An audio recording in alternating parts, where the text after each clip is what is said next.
Hello, I am the Wizard of Tales, and I'm here to guide you today. I know this video is the perfect companion to help my dear dreamers relax and drift off to sleep. Before we dive into a world of calm and serenity, don't forget to like the video, subscribe to the channel, and let me know where you're watching from and what time it is for you. Now, get cozy, take a deep breath, and let the magic of stories embrace you.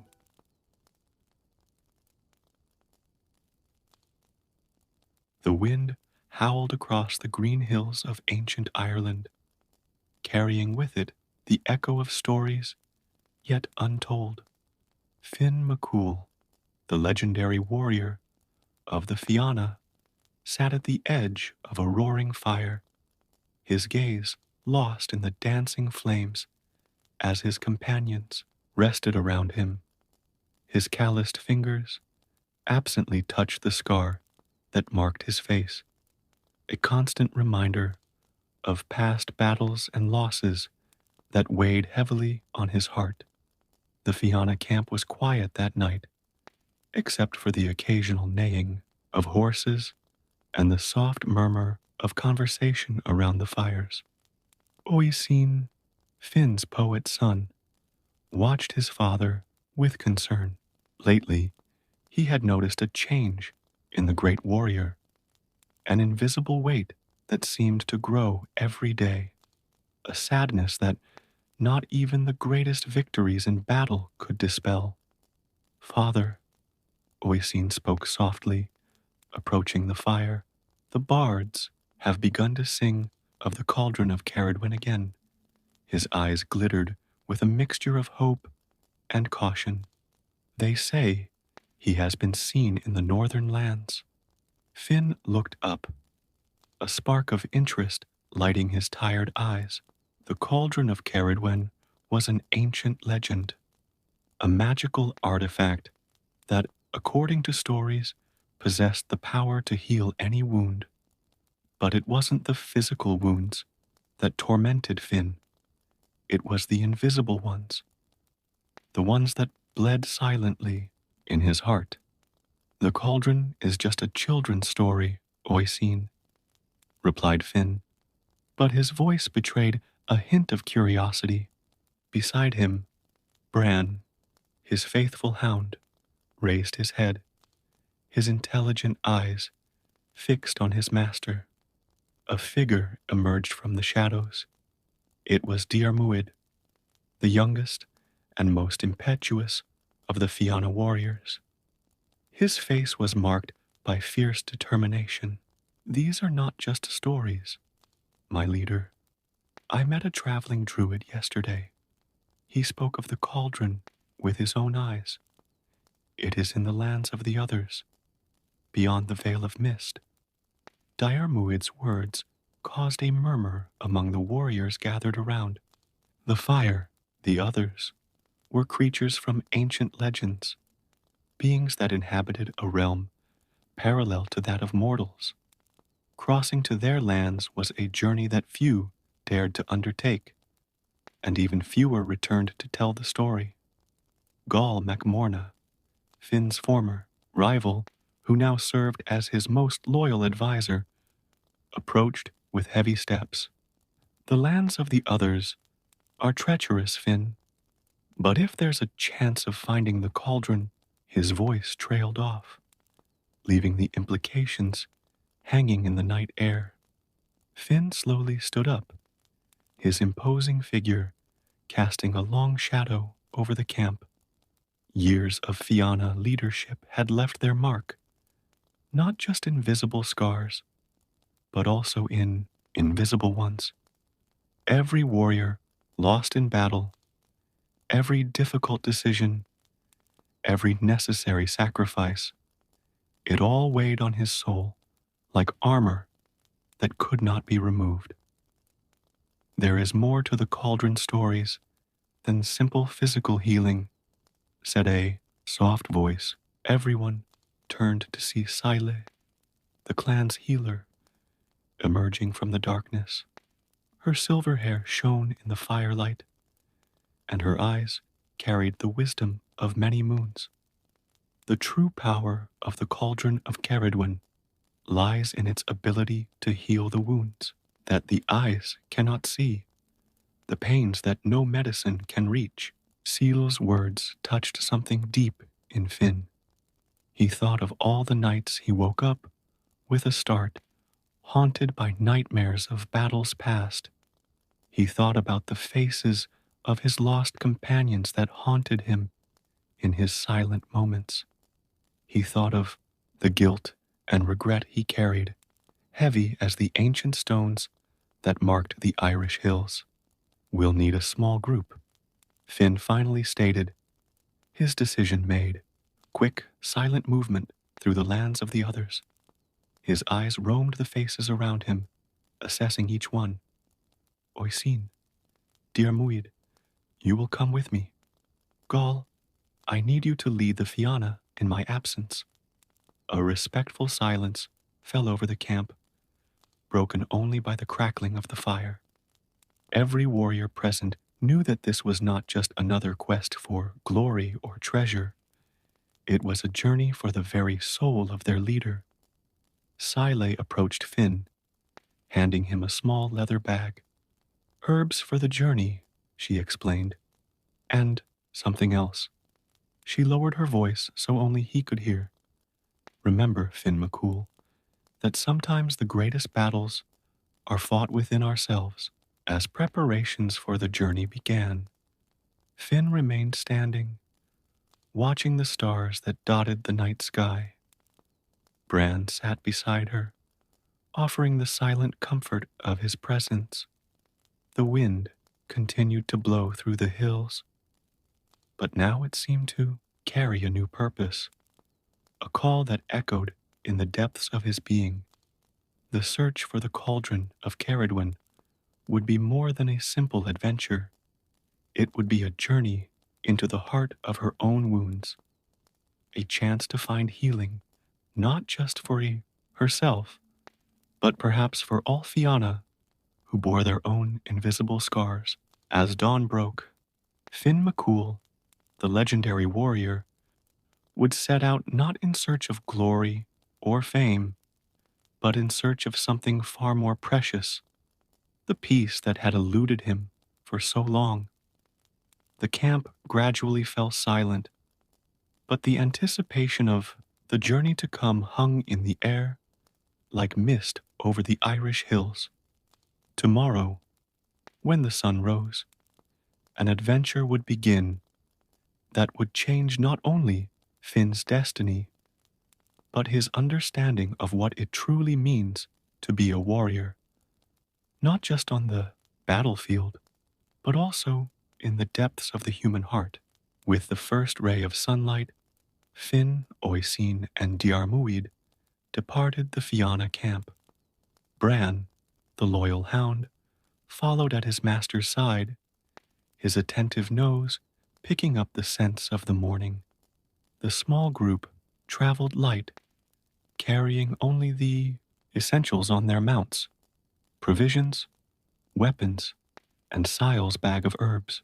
The familiar landscape of the Irish lands gradually gave way to lesser-known territories.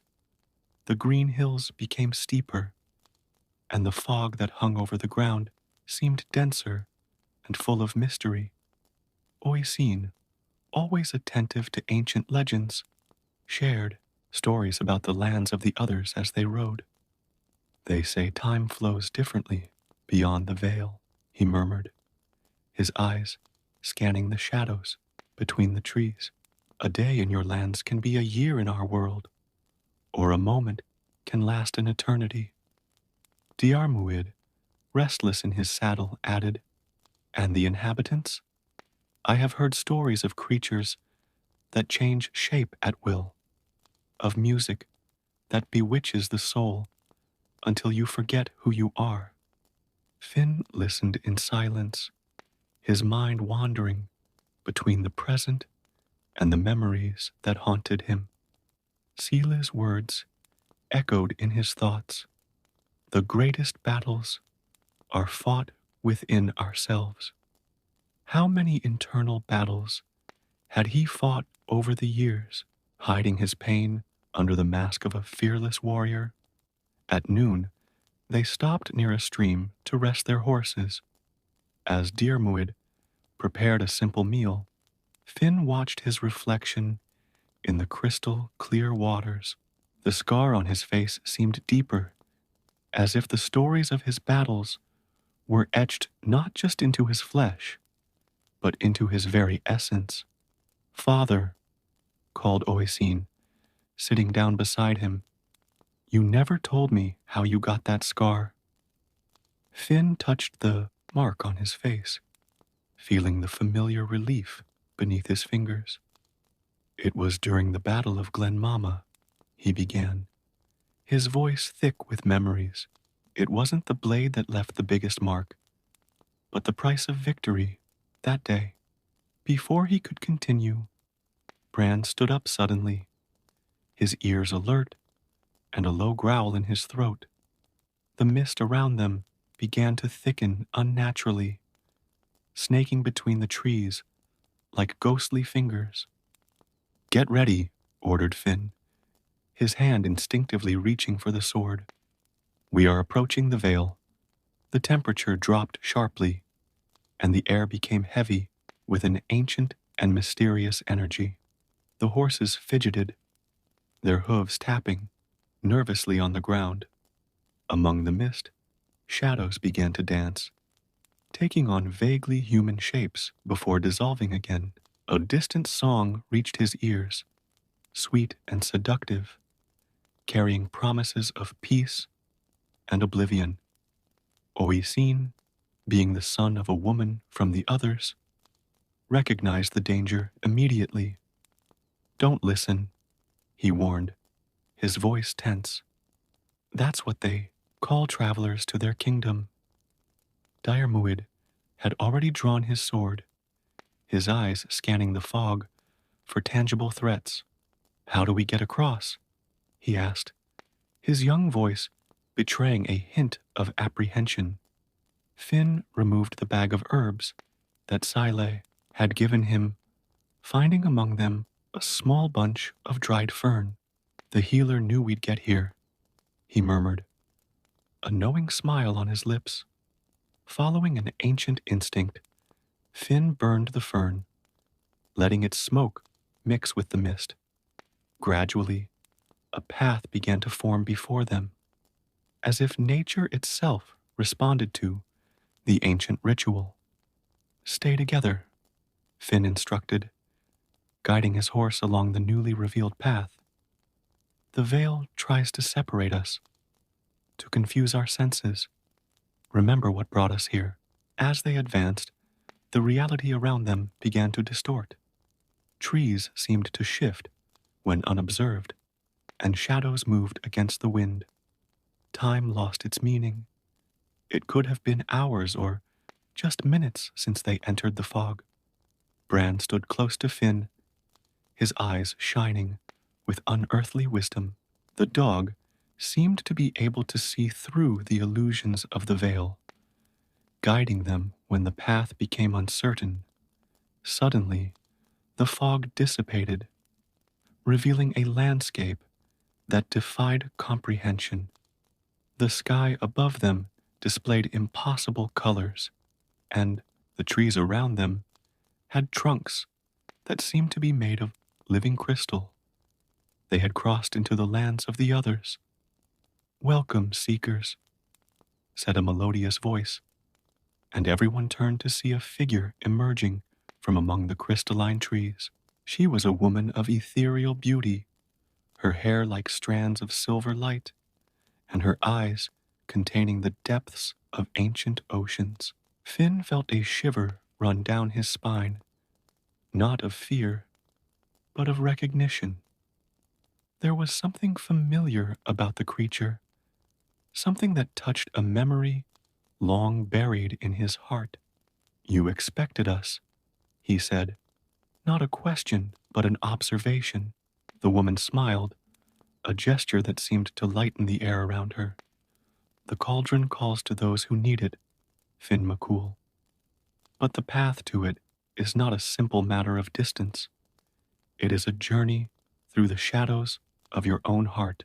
Her words echoed through the group, carrying a weight that went beyond their superficial meaning. They had arrived in the lands of the others, but their true journey was just beginning. The cauldron of Caradwen awaited them, but first they would have to face the ghosts that each one carried with them. The ethereal figure guided the group through the surreal landscape of the lands of the others. Each step revealed new wonders and terrors, flowers that sang silent melodies, trees whose branches moved like dancing serpents, and shadows that seemed to have a life of their own.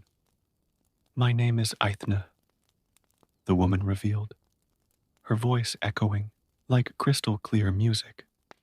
I am one of the guardians of the cauldron. We have long awaited your arrival. Finn McCool.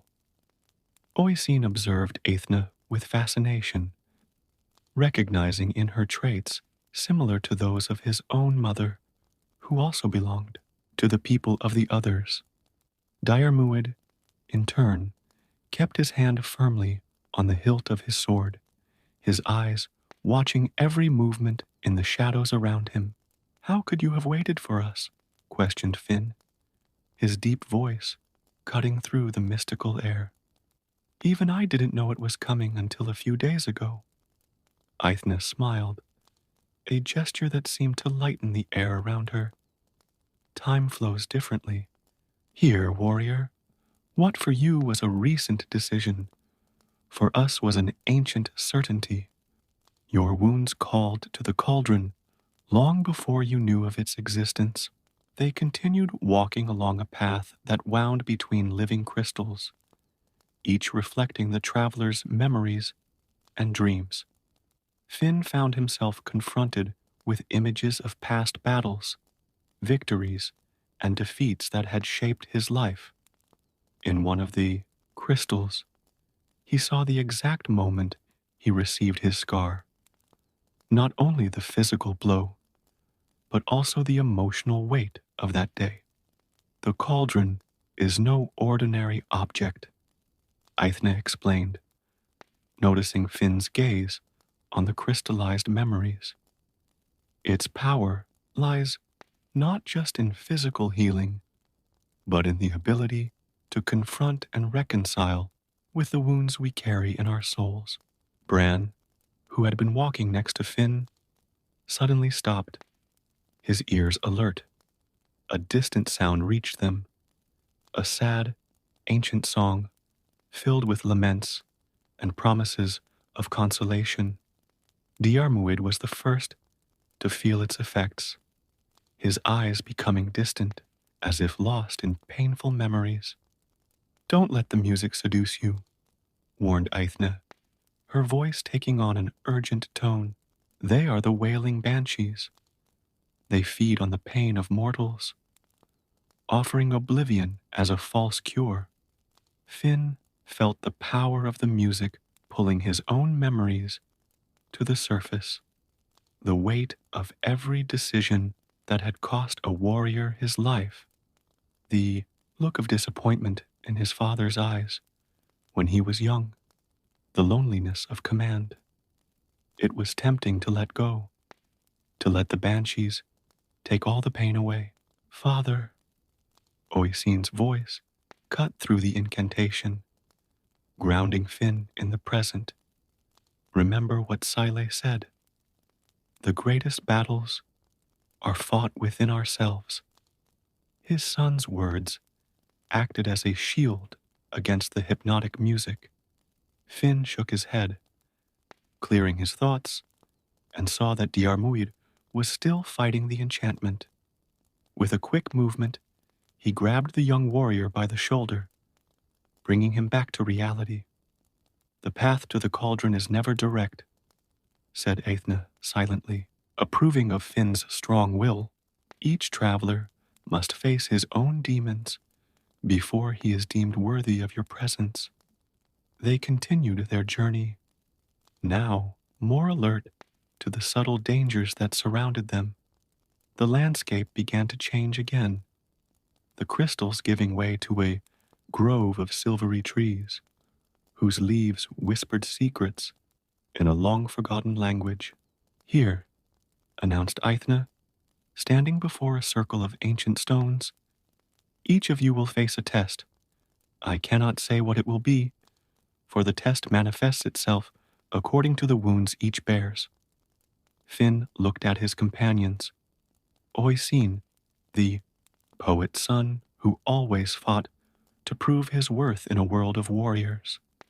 Diarmuid, the impetuous young man carrying the weight of ancient expectations. And he himself, the legendary leader of the Fianna, a prisoner of his own memories and responsibilities. We'll go in one at a time, Finn decided, his voice carrying the authority of years of leadership. I will go first.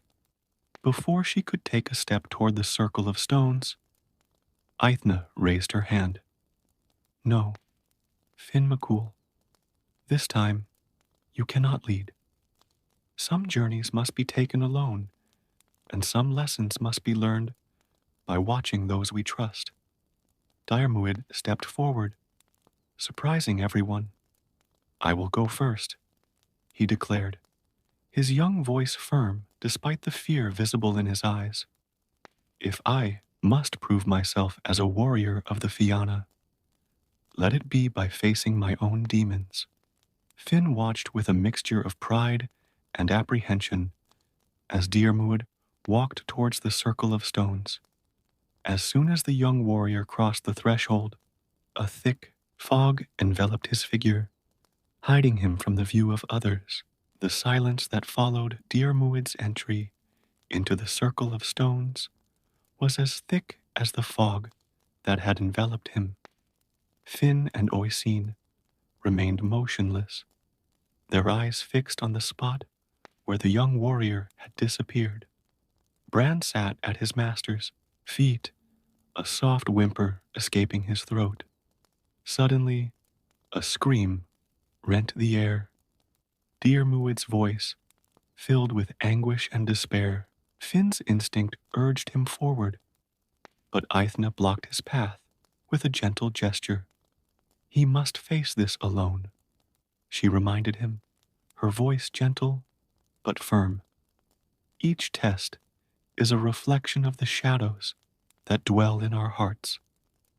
Within the circle of stones, Diarmuid found himself on a familiar battlefield, the same battle where his father had fallen. Years ago, the young warrior was forced to relive that traumatic moment, but this time as an observer, unable to interfere.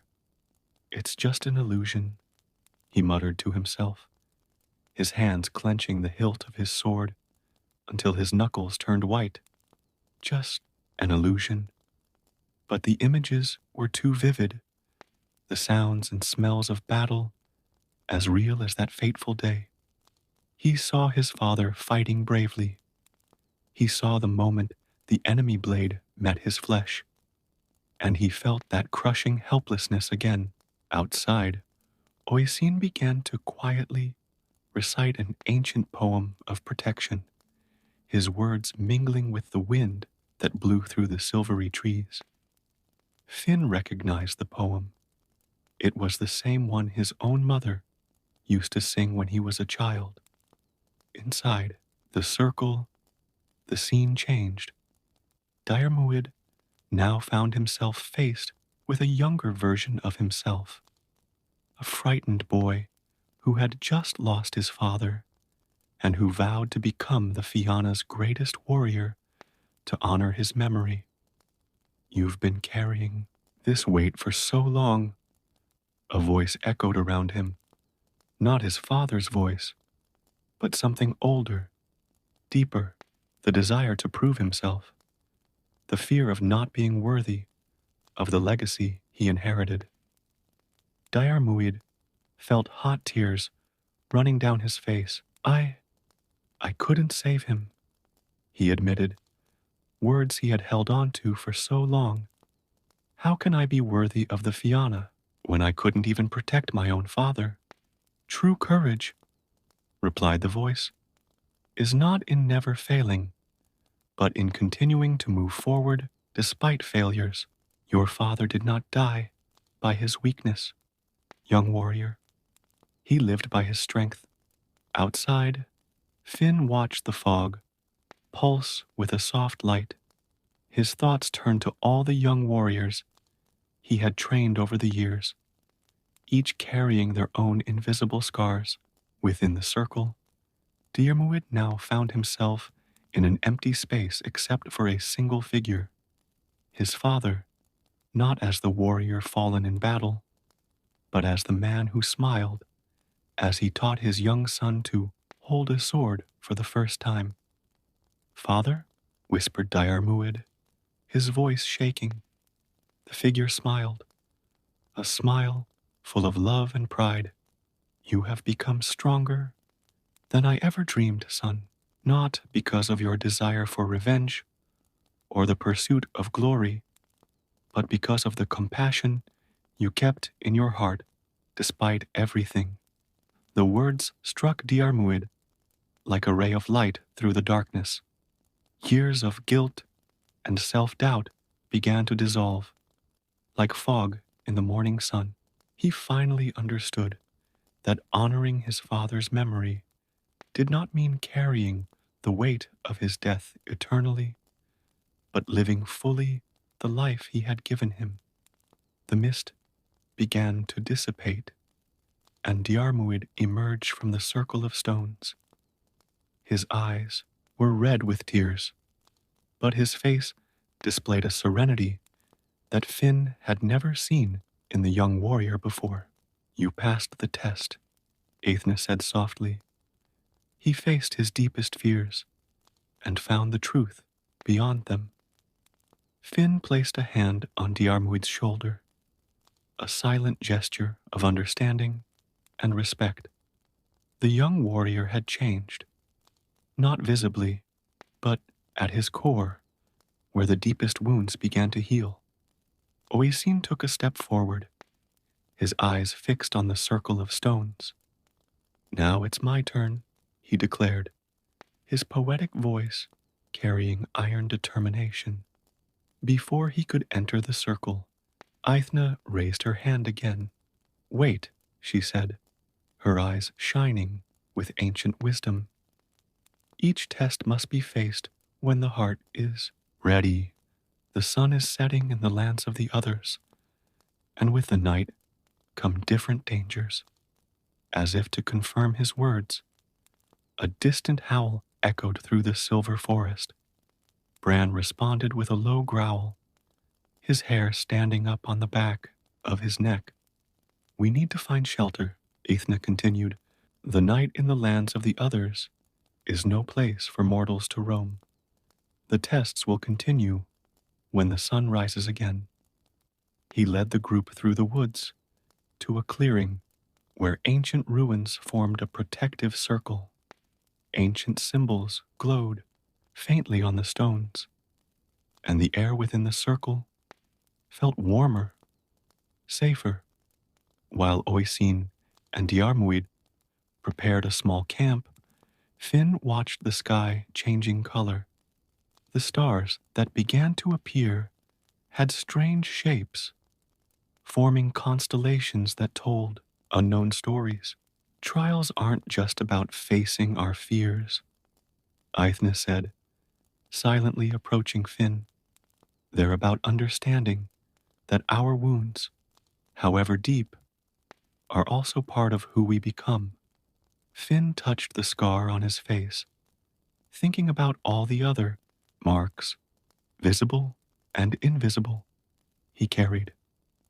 For the first time, he began to wonder if the cauldron's true purpose was not to erase those scars, but to help them make peace with them. Night fell completely over the lands of the others, bringing with it sounds and shadows that defied mortal understanding. But within the circle of ancient ruins, protected by the glowing symbols. The small group found a peaceful moment to reflect on the day's lessons and prepare for the challenges yet to come. The night in the lands of the others passed uneasily, with strange sounds echoing in the darkness beyond the protective circle of the ancient ruins. Oisin alternated between waking states and dreams populated by visions of his mother, while Diarmuid, still processing his test, remained alert with his hand on his sword. With the first rays of dawn, which painted the sky in colors impossible to describe in any mortal language, Oisin stood up. His face showed the determination of someone who had spent the night in deep contemplation. "I'm ready," he declared, looking at the silently waiting circle of stones.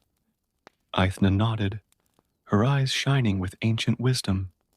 "The son of the warrior and the woman of the others. You carry two worlds within you, Oisin. Your test will be about finding the balance between them." When Oisin crossed the threshold of the stone circle, the mist enveloped him like a cloak. Within it, he found himself in a place between worlds. On one side, the Fianna camp, full of warriors telling stories of battle. On the other, his mother's ethereal realm, where music and poetry flowed like crystal clear water. "Always divided," a voice whispered, "never quite belonging anywhere." Finn watched the circle of stones with a sinking heart, recognizing his son's struggle.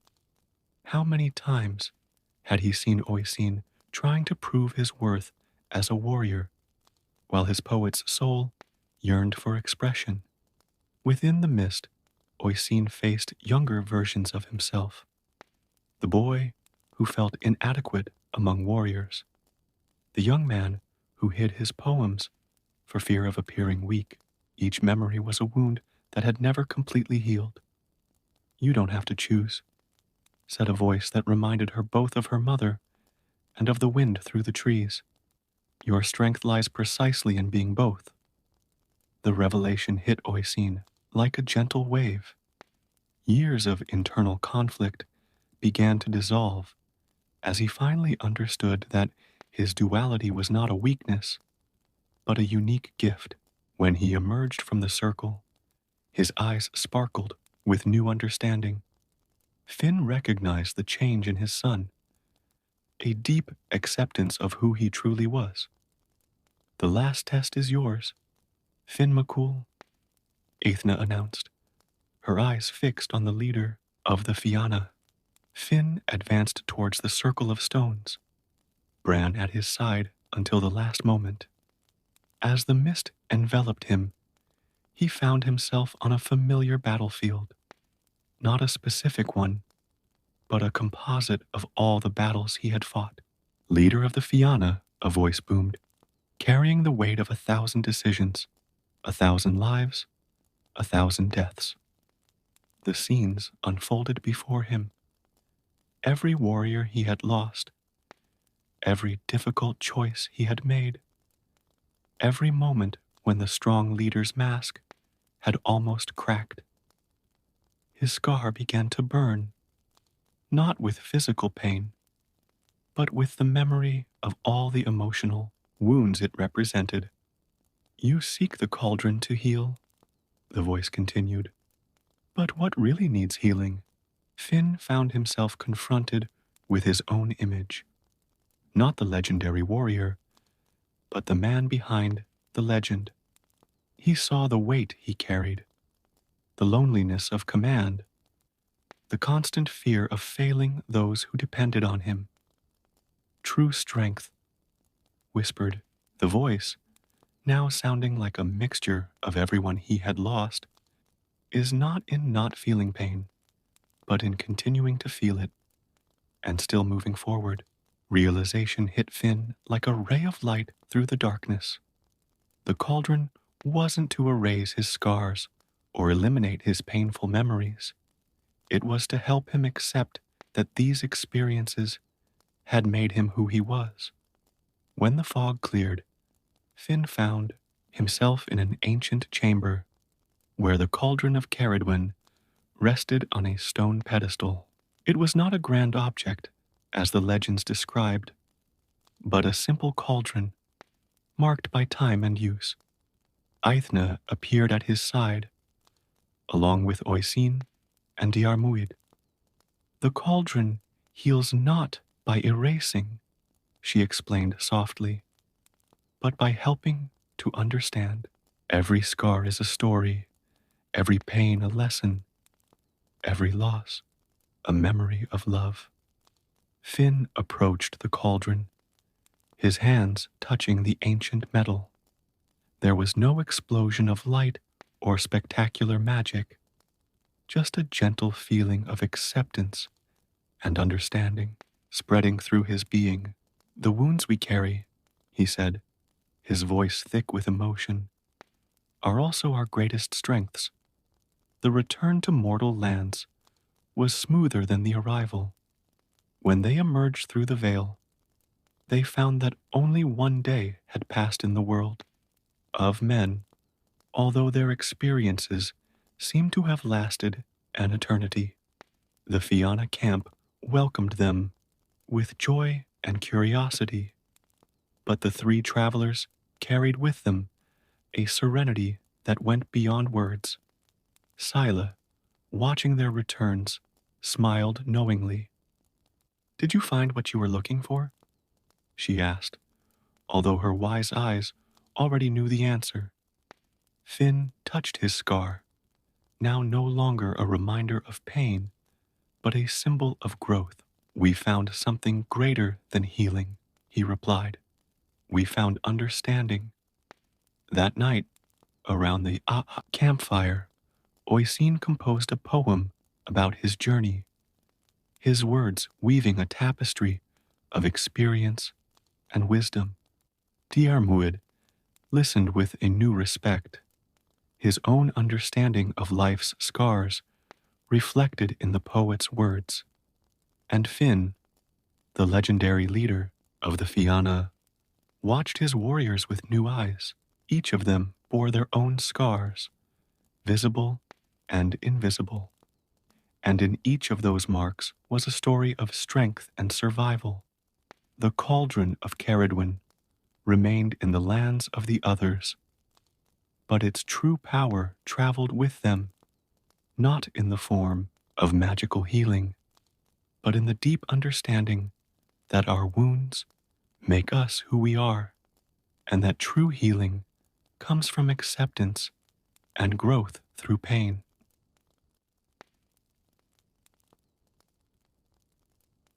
The Cerro Tololo National Observatory, nestled in the Chilean mountains, had been Dr. Helena Santos's temporary home for nearly 3 years.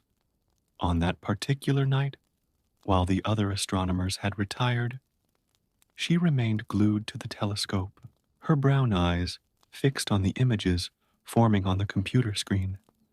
Something was different in the night sky, something she had never seen before in her 15-year career. "That doesn't make sense," she muttered to herself, adjusting her thin-rimmed glasses as she typed furiously on her keyboard.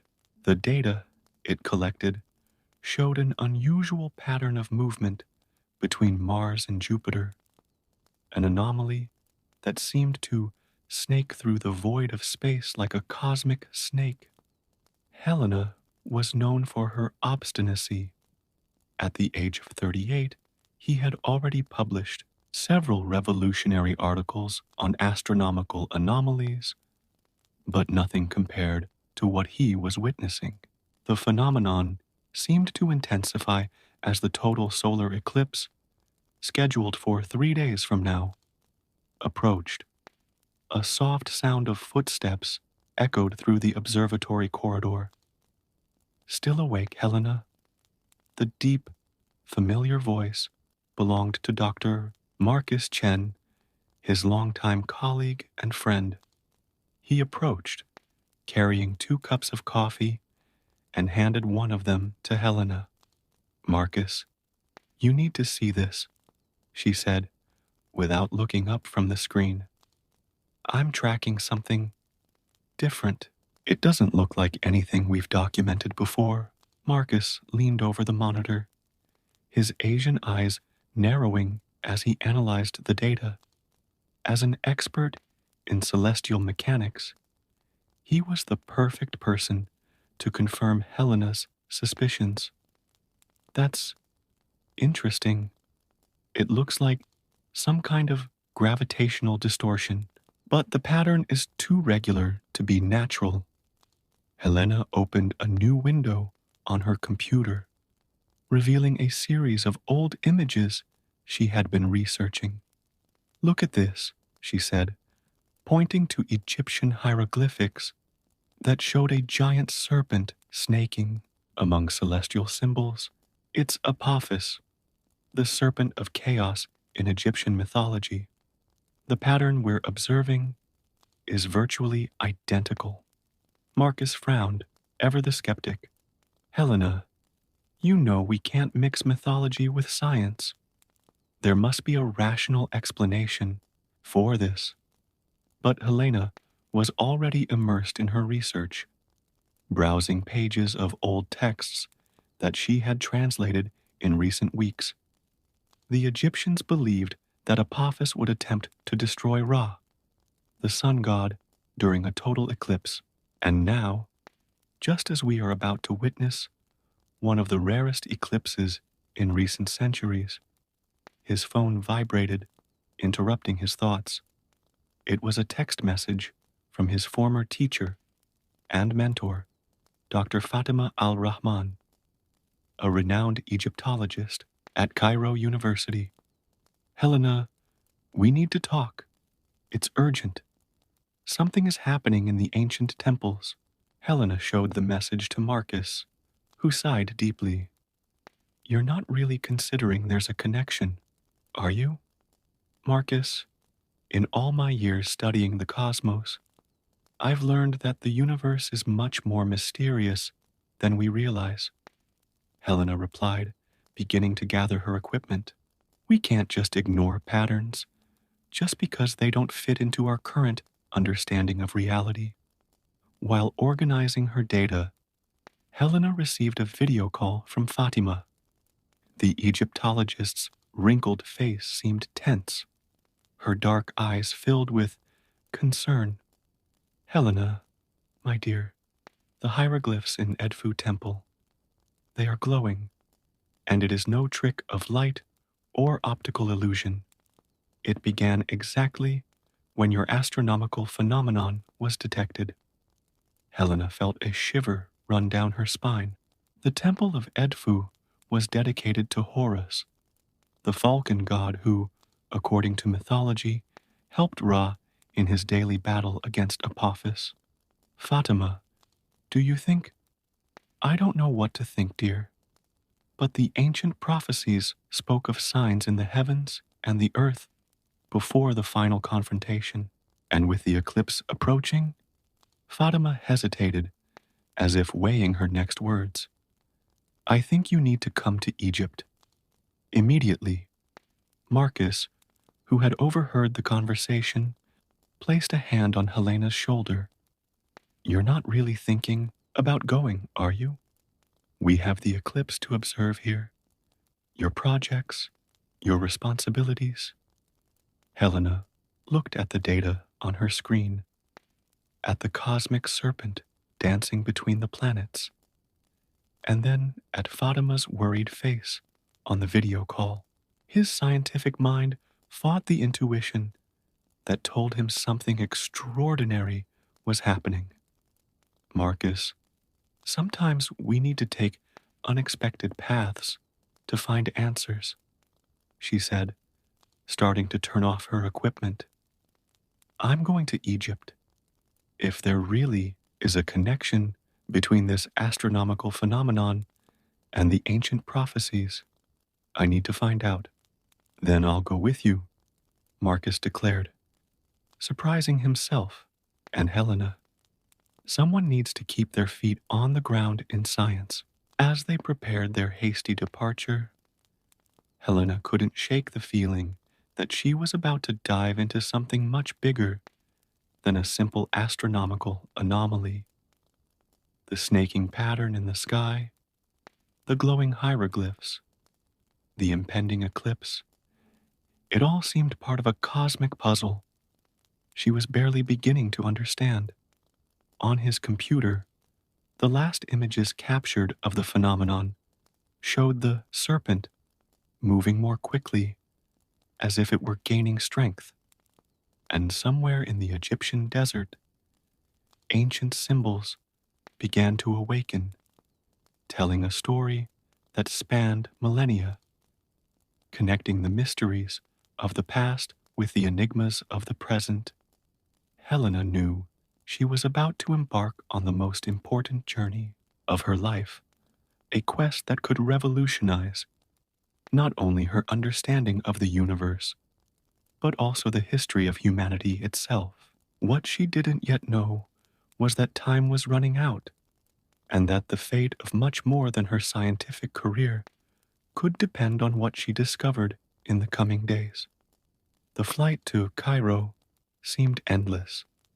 Helena spent every minute switching between her astronomical data on her laptop and ancient translations of Egyptian texts that Fatima had shared. Beside him, Marcus slept restlessly, occasionally muttering about statistical coincidences in his sleep. Look at this, Helena whispered to herself, enlarging one of the images on her computer. The snaking pattern he had detected was moving more quickly now, and its trajectory appeared to converge directly with the line of the predicted solar eclipse. A flight attendant approached, offering water. Ma'am, you will need to turn off your computer for landing, he informed gently.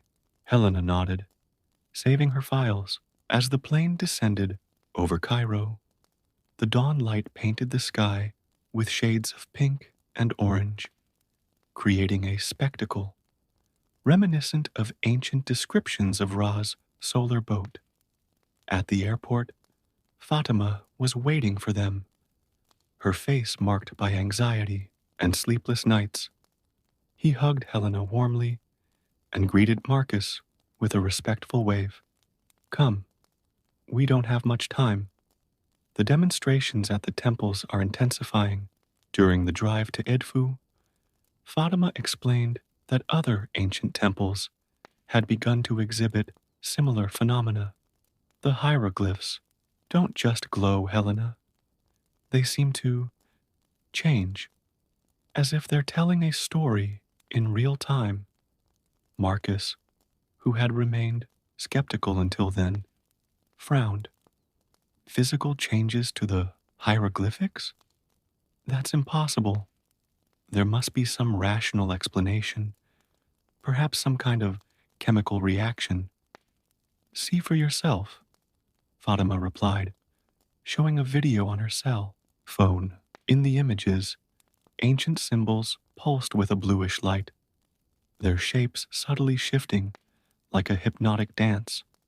Helena connected her laptop to the car's Wi-Fi, checking the latest updates from her colleagues at the observatory. The phenomenon continues to expand, she reported. And get this, gravitational perturbations are affecting the orbits of small asteroids in the main belt, like a cosmic snake swallowing its prey. Fatima murmured, her eyes fixed on the road. Just as the ancient prophecies described, the rest of the trip was filled with intense discussions about Egyptian mythology and its possible connections to astronomical phenomena. Marcus continued to argue for scientific explanations, but even his voice began to carry a tone of doubt. They arrived at Edfu Temple at dusk. The place, normally full of tourists, was closed to the public. Only a few archaeologists and researchers were allowed inside, all observing the hieroglyphics with a mixture of fascination and apprehension.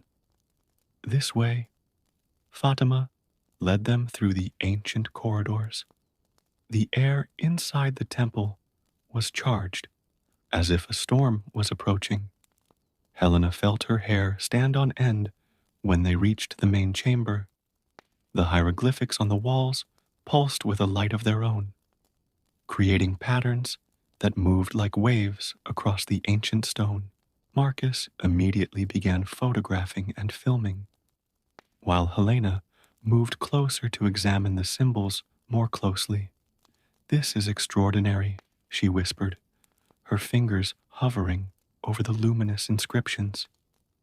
"The pattern of movement is identical to what we observe in space." A young Egyptian archaeologist approached, carrying ancient scrolls. "Dr. Al-Rahman, we found more texts in the underground chambers. They speak of a specific alignment, a time when the barriers between the realms would become tenuous." Fatima examined the parchments urgently. "Helena, this mentions a portal, a path between the stars that would open during the eclipse. The ancients believed this was when Apophis would make his final push against Ra." "But that's mythology," Marcus protested, though his voice betrayed uncertainty. "We cannot base scientific conclusions on ancient tales. What if they're not just short stories?" Helena questioned, her mind quickly connecting dots.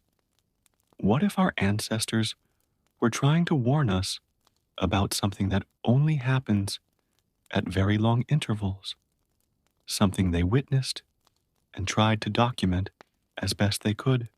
A sudden tremor shook the temple, causing everyone to balance. The lights in the hieroglyphics intensified, and for a moment, Helena swore she saw the figures move like an ancient animation, telling a story of battle in the heavens. "We need to correlate this data with my astronomical observations," she declared, already preparing her equipment. "If there really is a connection between the celestial phenomenon and these events, we need to understand it before the eclipse happens." Fatima nodded, quickly organizing a makeshift work area. "I have more translations on my laptop, texts that talk about specific signs that would precede Apophis's return." As they worked, Marcus continued to document the changes in the hieroglyphs, his scientific curiosity finally overcoming his skepticism. "The changes appear to follow a mathematical pattern," he noted, "as if they responded to some kind of external force." As the night progressed, the group delved deeper and deeper into the mystery. Helena alternated between astronomical analyses and studies of ancient texts, discovering correlations that defied conventional logic. The serpent in space continued its cosmic dance, approaching Earth in a trajectory that would coincide exactly with the moment of the eclipse. "Time is running out," Fatima murmured, watching the latest translations. "If the prophecies are correct, we have less than 48 hours before the portal opens." Helena looked up at the sky through an ancient opening in the temple's ceiling.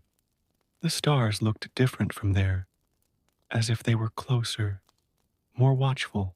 Somewhere among them, an ancient force moved, awakened from its millennial slumber, preparing for a confrontation that had been prophesied on the walls of that very temple thousands of years ago.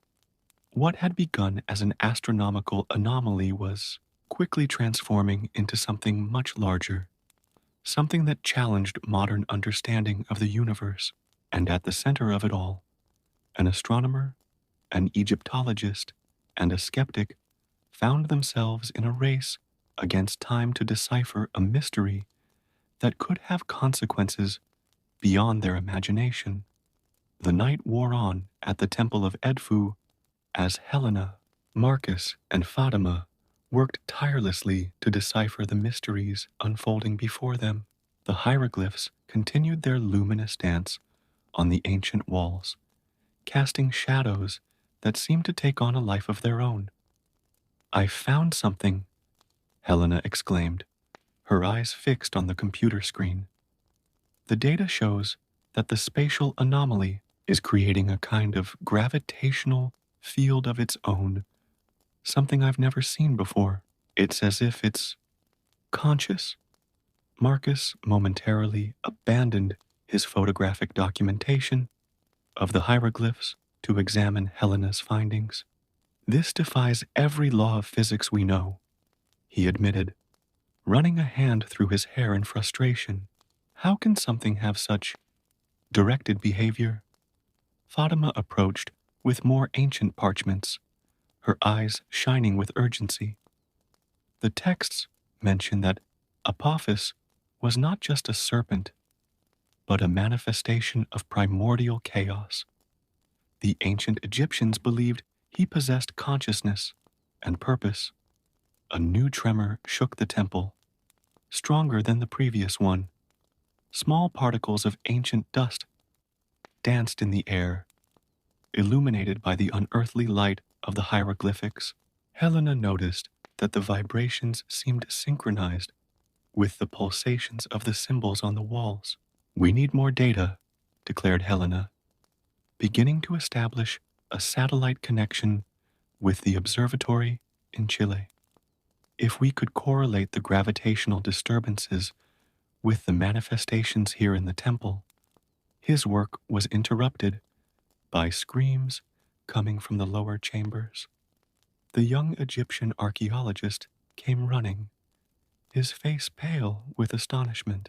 "You need to see this. The underground chamber. It's changing." The group quickly descended the ancient steps, their flashlights lighting the way through narrow corridors. The temperature dropped drastically as they went deeper into the temple. When they reached the chamber in question, everyone stopped, astonished. The walls of the underground chamber were covered in hieroglyphics that moved like liquid mercury, forming and reforming complex patterns. In the center of the ceiling, a particular symbol shined most brightly, the representation of Apophis swallowing the sun. "That's impossible," Marcus muttered, his skepticism finally giving way to the evidence before his eyes. He pulled a radiation meter from his backpack and began taking readings. "The energy levels here are off the charts." Helena connected her laptop to several sensors they had brought, starting to collect data. "Gravitational perturbations are intensifying," she observed, her fingers flying over the keyboard. "And look at this. There's a direct correlation between the energy spikes here and the anomalies I've detected in space." Fatima was absorbed in a series of particular inscriptions that seemed older than the others. "This talks about a ritual," she translated out loud. "Something the ancient priests performed to strengthen barriers during times of danger." "A ritual?" Marcus questioned, still trying to maintain some sense of scientific rationality. How could a ritual affect astronomical phenomena? "Maybe it's not the ritual itself," Helena pondered, an idea beginning to form in her mind. What if the ancient Egyptians had discovered a way to manipulate energy fields that we don't yet understand? What if the mathematics behind their rituals had a practical purpose? As they argued, the lights in the hieroglyphs began to pulse more rapidly, and the air in the chamber grew even colder. Helena felt increasing pressure in her ears, as if they were rapidly descending in altitude. The texts mention a specific alignment Fatima continued, her hands shaking slightly as she unrolled yet another ancient scroll, not just from celestial bodies, but from points of power on earth. The Temple of Edfu was built at one of these points. Helena began overlaying old maps with her astronomical analyses on her computer. If we trace the trajectory of the spatial anomaly and project it onto these power points, she trailed off, her eyes widening. My God, they line up perfectly. Marcus walked over to see the results, his expression changing from skepticism to astonishment. This can't be a coincidence. The mathematical precision is perfect. A new tremor, more violent than the previous ones, shook the camera. Small stones began to fall from the ceiling, and the glow of the hieroglyphics intensified to the point of being almost blinding. We need to evacuate, Marcus shouted, but Helena was already deep in her calculations, an expression of intense concentration on her face. No, wait, she exclaimed. The patterns, they're showing us something, a sequence, like a code. Her fingers flew over the keyboard as she tried to decipher what she saw. It's as if the temple itself is trying to tell us something.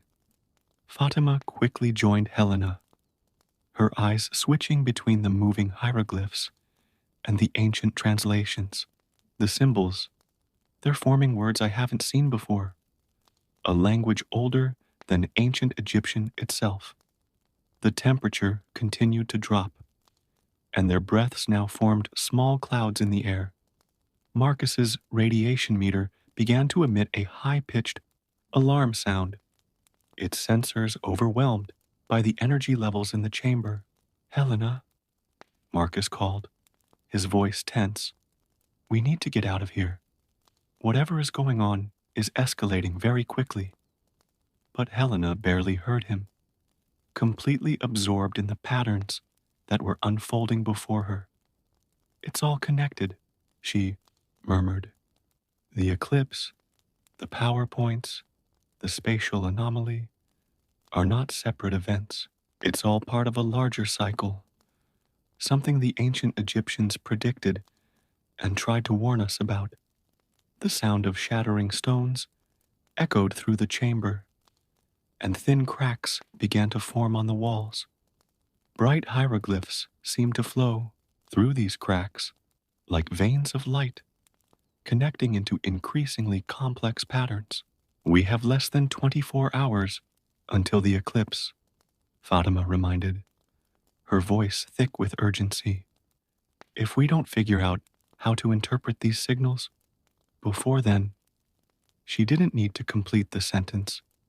Everyone there could feel that they were on the brink of something monumental, an event that could forever change not only their understanding of the universe, but perhaps the very destiny of humanity. The moment the chamber's ceiling began to collapse, Marcus grabbed Helena and Fatima by the arms, pulling them towards the exit. The trio ran through the ancient corridors as rocks fell around them, the unearthly glow of the hieroglyphs lighting their way like a beacon in the darkness. The equipment, Helena shouted, trying to go back. Leave them, Marcus replied firmly. We can recover them after the structure stabilizes. When they finally emerged into the night air, panting and covered in ancient dust, they saw that the sky had changed dramatically. An aurora borealis danced over the Egyptian desert, a completely impossible phenomenon at that latitude. Gravitational disturbances are affecting Earth's magnetic field, Helena murmured, her eyes fixed on the curtains of light rippling above. It's starting. Fatima quickly set up a makeshift workspace on the temple steps, laying out scrolls and connecting her laptop to a portable generator. The texts mention signs like this, she said, quickly flipping through her notes. Lights in the sky, tremors in the earth, sacred symbols coming to life. Marcus, who had rushed back to retrieve some essential equipment, returned with Helena's laptop and her measuring instruments. The readings are getting more intense, he reported, quickly configuring the sensors. Whatever is happening is accelerating. Helena immediately dove into her data, correlating the new information with her previous observations. The space snake, its trajectory has changed. It's moving more quickly now, as if it's responding to events here on Earth.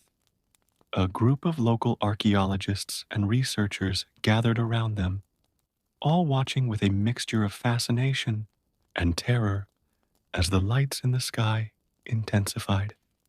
The wind began to pick up, bringing with it a low, resonant sound, like a distant hums. We need to understand the ritual, Fatima declared, spreading out more parchment. The ancients would not have left these instructions if they were not important. Helena nodded, dividing her attention between the astronomical data and the ancient translations. The ritual seems to involve some kind of harmonization, she observed, as if they were trying to attune the temple's energies to something greater. Energy? Marcus questioned, although his usual tone of skepticism had been replaced by urgent curiosity. Are you suggesting they had technology to manipulate force fields? Technology might not be the right word, Helena replied, her fingers flying over the keyboard as she created new simulation models. But knowledge? Definitely. Look at this. She turned her laptop to show a three-dimensional graph where the temple's energy lines overlapped perfectly with the patterns of the spatial anomaly.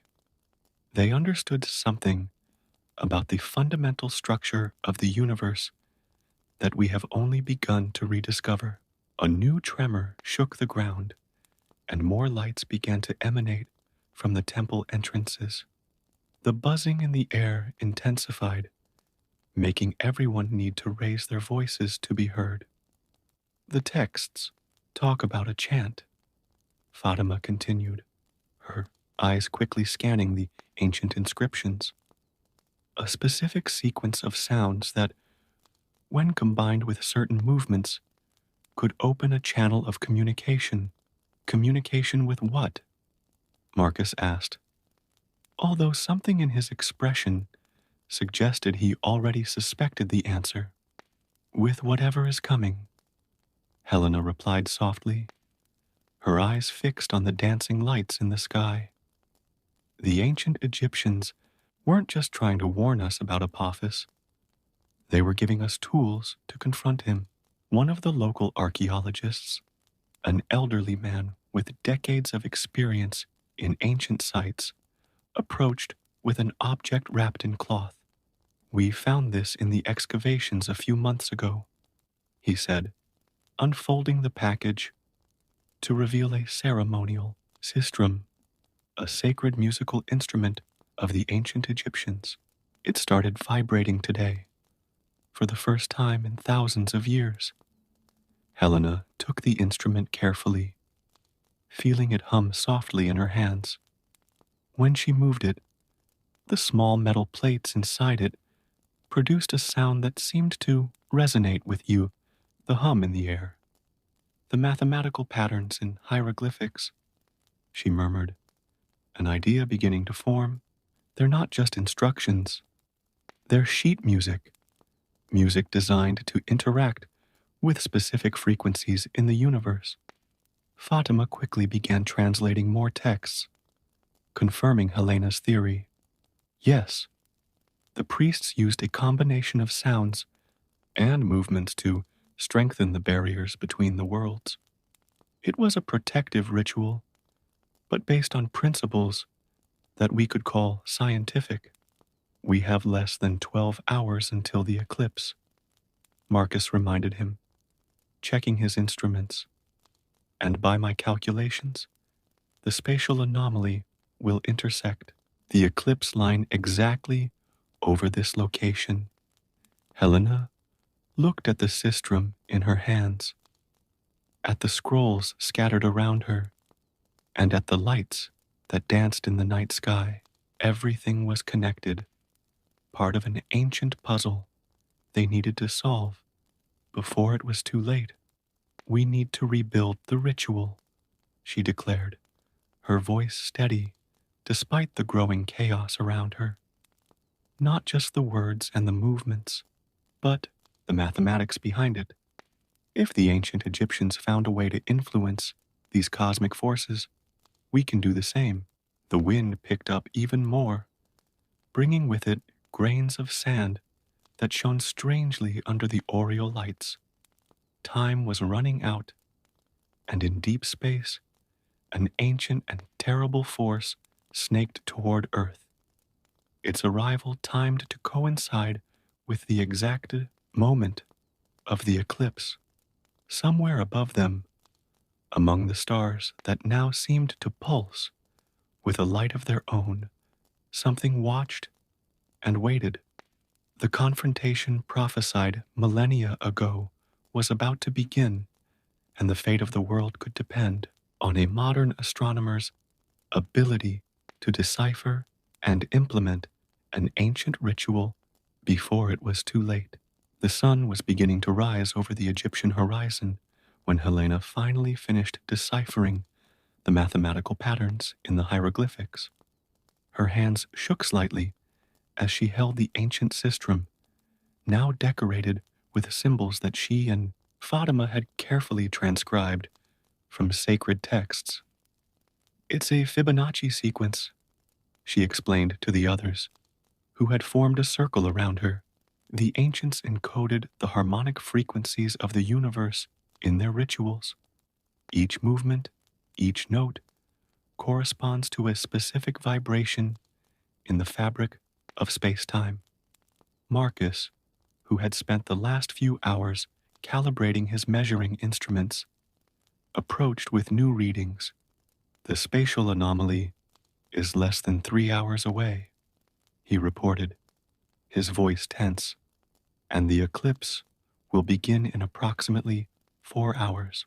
Fatima continued furiously translating the latest texts, her eyes red with exhaustion. The ritual must begin before the moon's shadow touches the earth, she warned. Once the eclipse begins, it will be too late. The sky above them had transformed into a surreal spectacle. The aurora borealis now pulsed in shades of red and gold, and through its luminous curtains, it was possible to see distortions in the very fabric of space, as if something massive was bending reality. We need more systrums, Helena declared, examining the old instructions. The ritual requires a minimum of 7 performers, each tuned to a different frequency.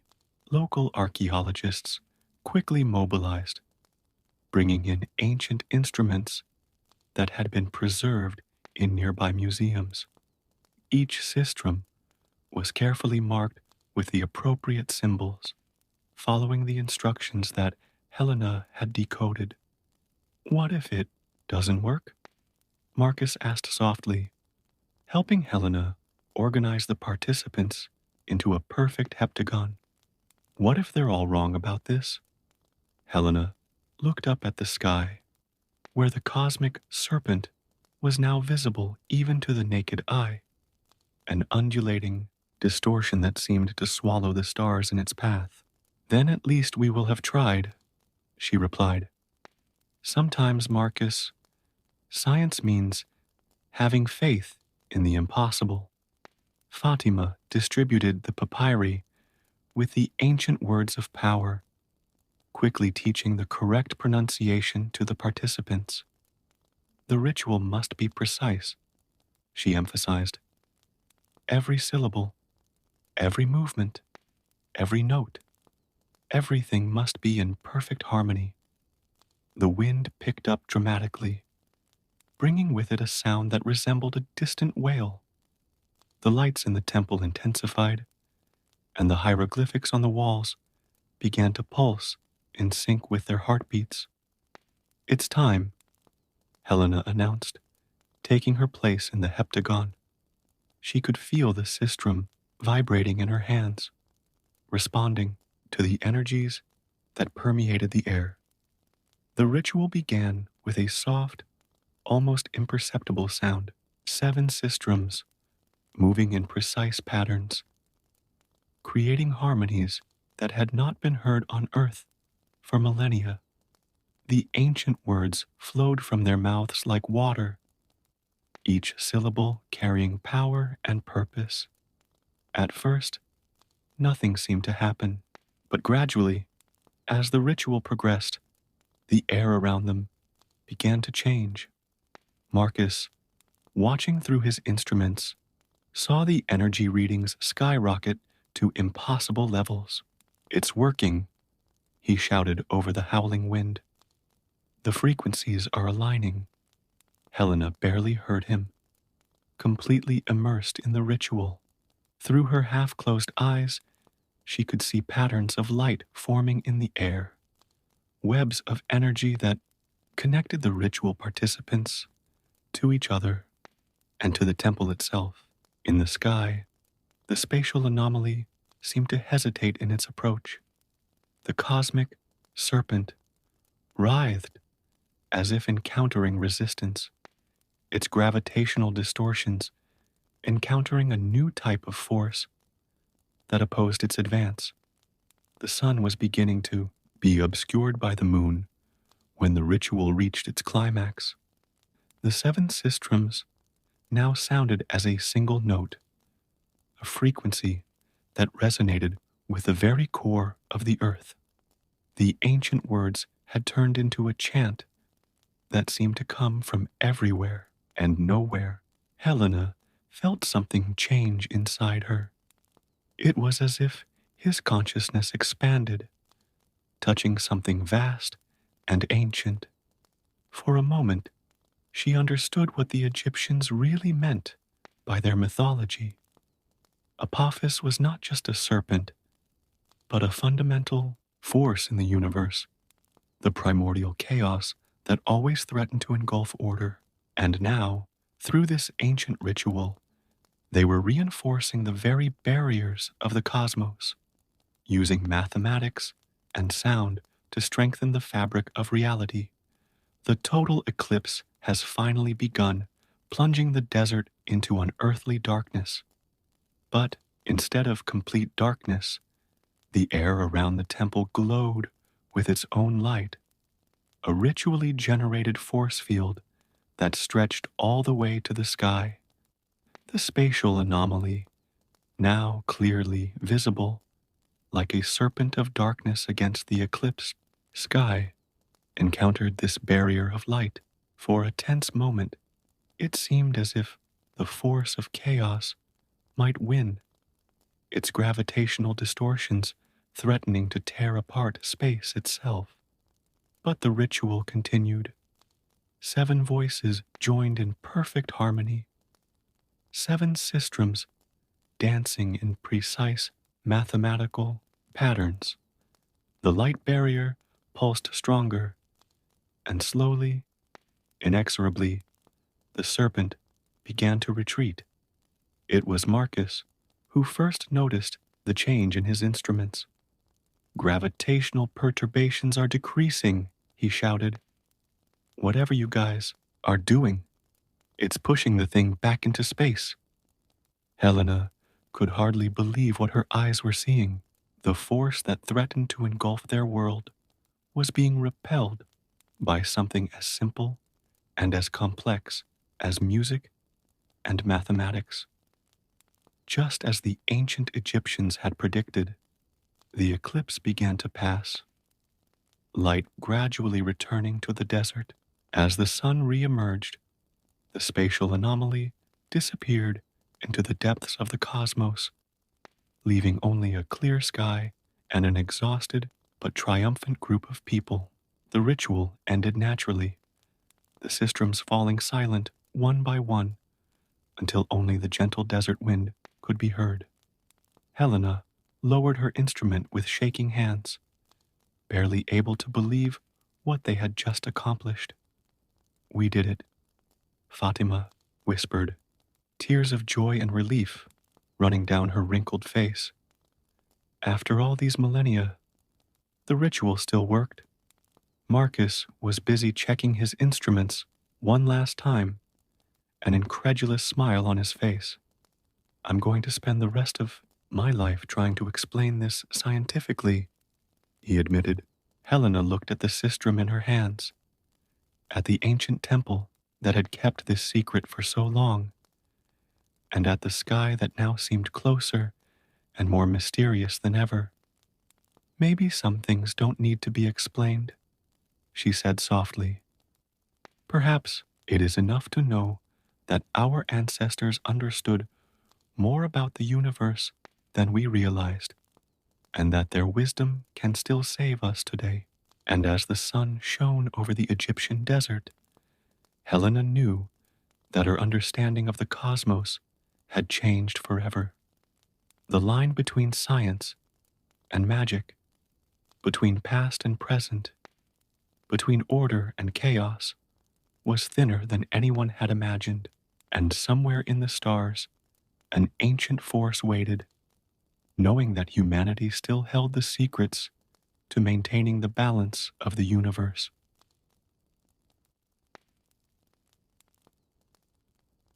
The heavy air of the divine judgment hall made the papyri in my hands feel heavier than usual. As the newly chosen scribe to document the trials of Osiris, I, Neferet, was still struck by the magnitude of the place. Golden columns rose to a ceiling that seemed to touch the stars, while luminous hieroglyphics danced on the alabaster walls, telling stories of thousands of past trials.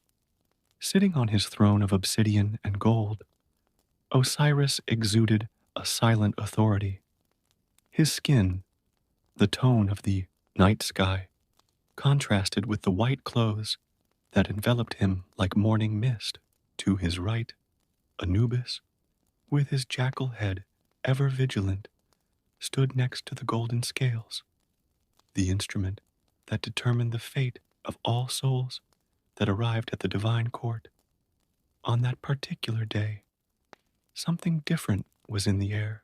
The other more experienced scribes whispered among themselves, their reed quills suspended above their papyri, as we waited for the next soul to be judged. That was when the hall doors opened, and a different light filled the room. The soul that entered was not like the others. Normally, souls arrived trembling with fear, or overflowing with confidence, but this one simply existed as if it were in perfect balance. It was Amenemhat, a merchant from Memphis who lived 42 years. His Ka, the spiritual essence that now presented itself before us, had a peculiarity that would soon become evident. "Come closer," Osiris's voice boomed through the hall, making the hieroglyphs on the walls flicker. Amenemhat advanced with measured steps, neither hesitant nor hurried. Thoth, the god of wisdom, with his ibis head, began to unroll a long papyrus. As the chief scribe of the gods, his role was to report all of the deeds of the deceased. "Amenemhat, son of Senbi," he began, "has lived an interesting life." My pen began to dance on the papyrus, recording every word, every gesture. It was my job to document not just what was said, but also to capture the essence of the moment, the nuances that words alone couldn't express. "For every act of kindness," Thoth continued, "we find an act of evil. For every moment of generosity, a moment of avarice, for every truth told, a lie told. The murmur among the scribes increased. In all previous records, there has never been a case of a perfect balance between good and evil. Souls always tilted to one side or another, even if slightly. Anubis moved toward the golden scales, holding amenemhat's heart, not the physical organ, but its spiritual representation, where the Egyptians believed a person's essence resides. On the other side of the scale, he placed the feather of Ma'at, a symbol of truth and justice. The silence that followed was absolute. Not even the eternal wind that blew through the corridors beyond dared to manifest itself. The scale didn't move. It remained in perfect balance, as if mocking our understanding of good and evil. Osiris leaned forward on his throne, his eyes fixed on Amenemhat. In 42 years of life, he said, you have achieved something unique. Neither the most virtuous nor the most vile have achieved such a feat. Amenemhat remained silent, his ka emanating an unsettling peace. It was then that I noticed something in his eyes. It wasn't indifference, as I initially thought, but a deep understanding of something that eluded us all. Speak, ordered Osiris. How did you achieve such a balance? Great Osiris, replied Amenemhat, his voice neither high nor low. I lived as the very scales that now judge my heart. Every choice I made was conscious, every action weighed against its opposite. I did not seek this balance.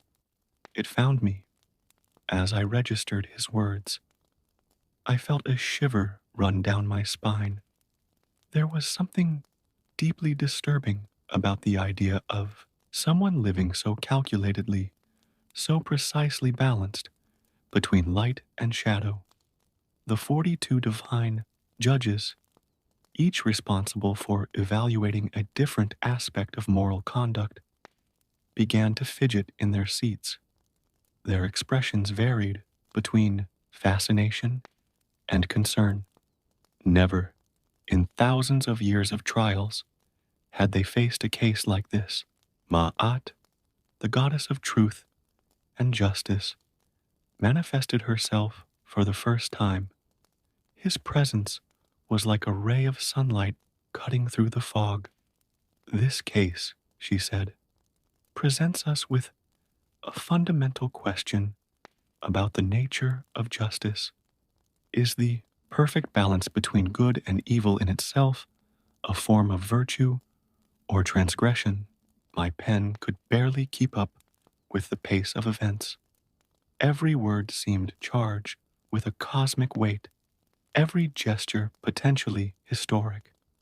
The very air of the hall seemed thicker, as if the walls themselves were paying attention to the unfolding events. Osiris rose from his throne, something he rarely did during trials. His imposing figure cast a shadow that danced across the walls of the hall. Amenemhat, his voice thundered. Your case is unique in our history. We will need time to deliberate your fate. It was at that moment that I realized I was witnessing more than just a trial. I was witnessing a moment that could redefine our understanding of the very nature of divine justice. As a scribe, my responsibility was even greater, to document not just the facts, but to capture the essence of this extraordinary revelation. As Amenemhat was led out of the hall by Anubis, I noticed that the hieroglyphics on the walls had subtly changed, as if the room itself was adapting to record this unique moment. The other scribes continued to murmur among themselves. But I remained focused on my papyrus, aware that every word I recorded would become part of a story that would be told for generations. The first day of the most extraordinary trial in the history of the afterlife was just beginning, and I knew that my life as a scribe would never be the same. The questions this case raised went far beyond the simple distinction between good and evil. They touched the very heart of what it meant to be human and how the gods judged our actions. The eternal night of the Egyptian underworld stretched beyond the windows of the judgment hall as I organized my scrolls. The words I had recorded still danced before my eyes, each one charged with a meaning that seemed to grow with each moment. The other scribes had already retired to their quarters, but something kept me there, contemplating the extraordinary events I had just witnessed. It was then that I realized I wasn't alone. Ma'at remained in the hall, her presence subtle as the first breath of morning. She approached my scribe's table, her eyes fixed on the hieroglyphs I had so carefully traced. Young Neferet, her voice was like distant music. Do you understand the true importance of what you witnessed today? I hesitated before responding, weighing each word as I had learned in my training. I believe this case calls into question everything we thought we knew about the judgment of souls, my lady. Ma'at nodded, an enigmatic smile on her lips. And that's why you were chosen to document this particular case. Your ability to see beyond the obvious is precisely what we need right now. While we were talking, Anubis returned to the hall. His majestic bearing contrasted with a restlessness I had never seen in the guardian of the underworld. He addressed Ma'at, his deep voice echoing off the walls. Amenemhat's soul is safe in his waiting chamber, but something is different. The perfect balance of his actions seems to affect the very fabric of the duat. Thoth also emerged from the shadows, his eternal records fluttering around him like leaves in the wind. In all my years of documenting the trials, he began, I have never seen a heart that leans neither towards Ma'at nor towards Amit. It is as if Amenemhat has discovered a third path, something that lies between salvation and damnation. While the gods argued, I continued to record every word, every gesture. It was my duty as a scribe. But more than that, I felt I was documenting something that would fundamentally change our understanding of the afterlife. Osiris returned to the hall, his presence immediately commanding everyone's attention. Summon Amenemhat again, he ordered. There are questions that need to be answered. When Amenemhat was brought back, I noticed something different about his appearance. His ka seemed more defined, more present, as if the state of balance itself made him more real than the other souls that had already passed through there. Tell us, Osiris began. When did you realize you were living in perfect balance? Amenemhat reflected for a moment before responding. Great Osiris. It was not a sudden realization, but a gradual understanding. Every time I helped someone, I also felt the impulse to harm. When I spoke a truth, a lie formed on my lips with equal force. It was as if every aspect of my existence sought its own counterbalance. Thoth interjected, but surely you must have felt the weight of your negative choices, the remorse that accompanies evil deeds.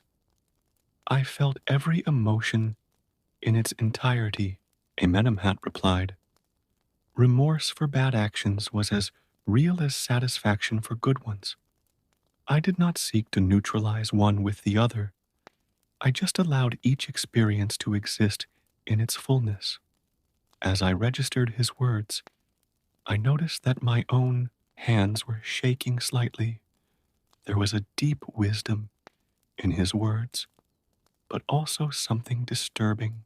As a scribe, she had been trained to seek the truth, to value ma'at above all else. But here was someone who had embraced both the truth and the lie with equal acceptance. Ma'at approached amenemhat, his piercing eyes searching for something beyond the surface of his kai. Do you understand that your case forces us to question the very foundations of our trial system? With all due respect, great goddess, he replied, perhaps this is exactly what needs to happen.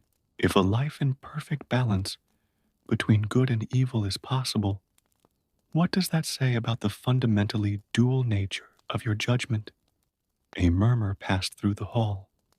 Never had a soul dared to question the principles of the divine court so directly, but there was truth in his words, a truth that could not be ignored.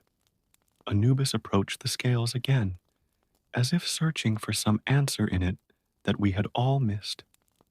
Balance is the basis of ma'at, he said, but we always assume that this balance should lean towards the side of good.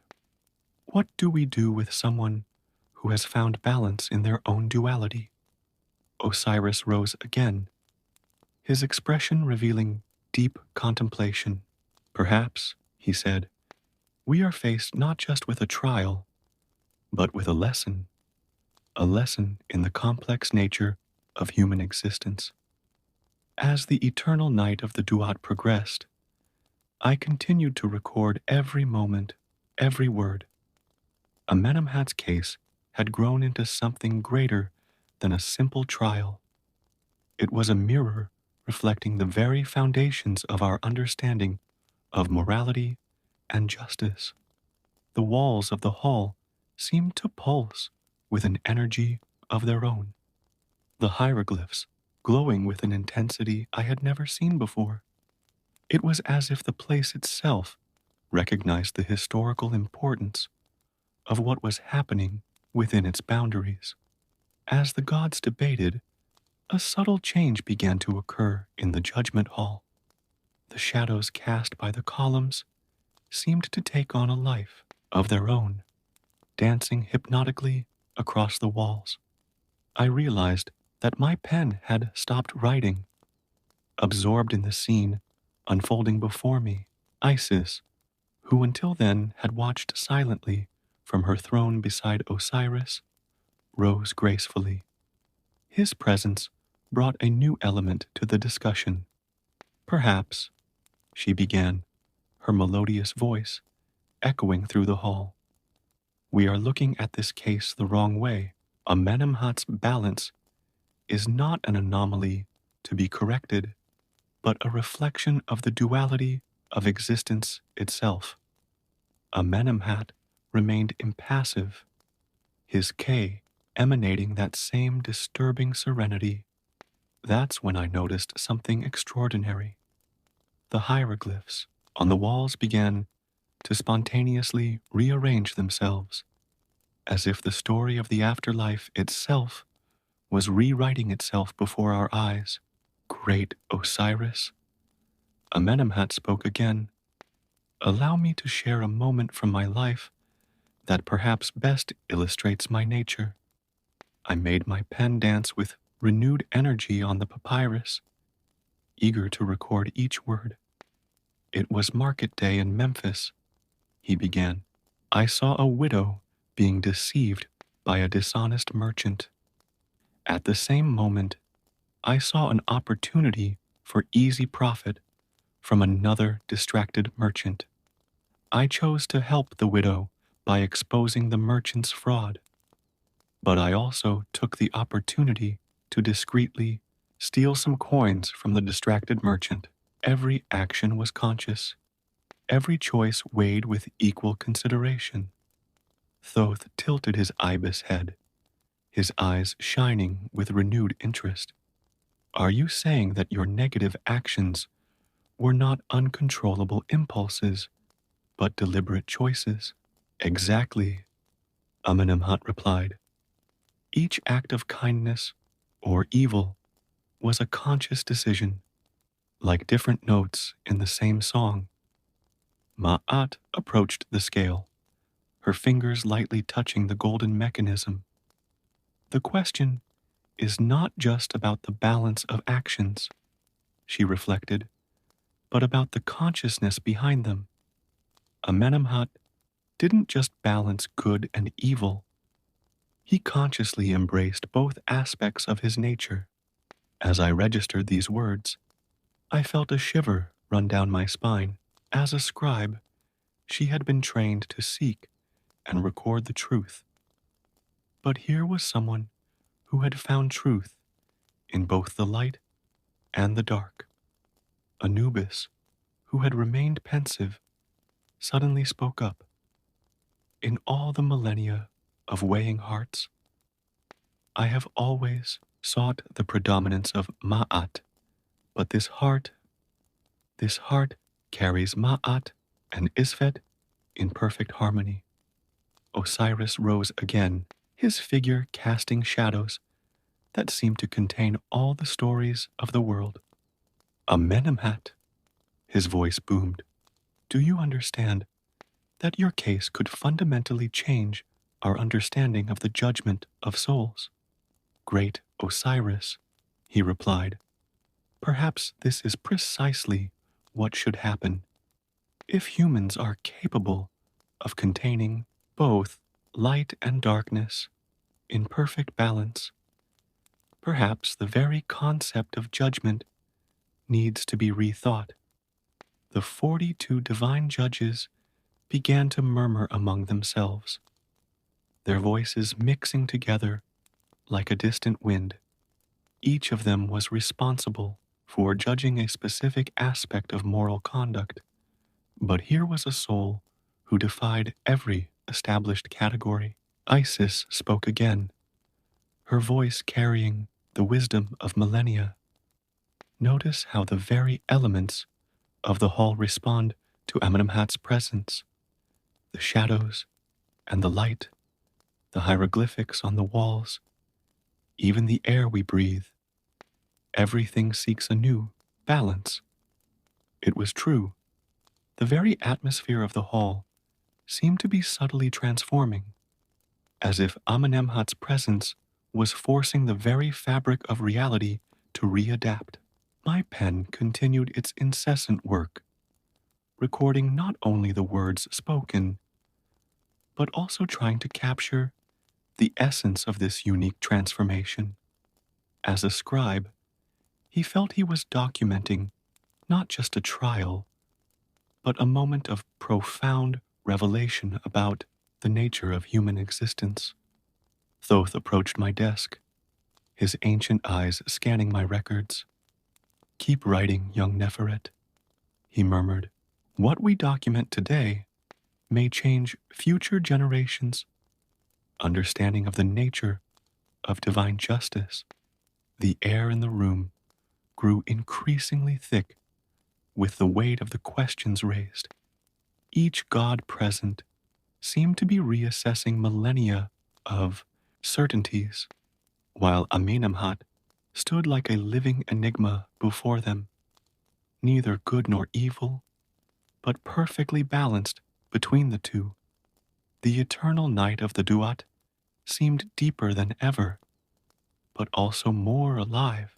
The stars that dotted the ceiling of the hall shone with a different intensity, as if even they were witnessing something unprecedented.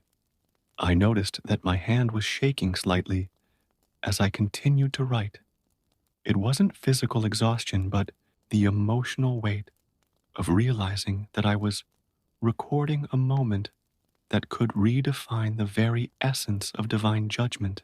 Osiris made a gesture, and the hall fell into a deep silence. His expression revealed a complexity of emotions I had never witnessed in a god before.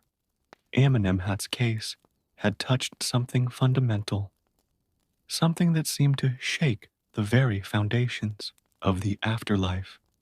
In all these millennia, Osiris began, his voice resounding like distant thunder. We have judged souls based on the predominance of their actions. But you, amenemhat, present us with a conundrum that questions the very nature of our role.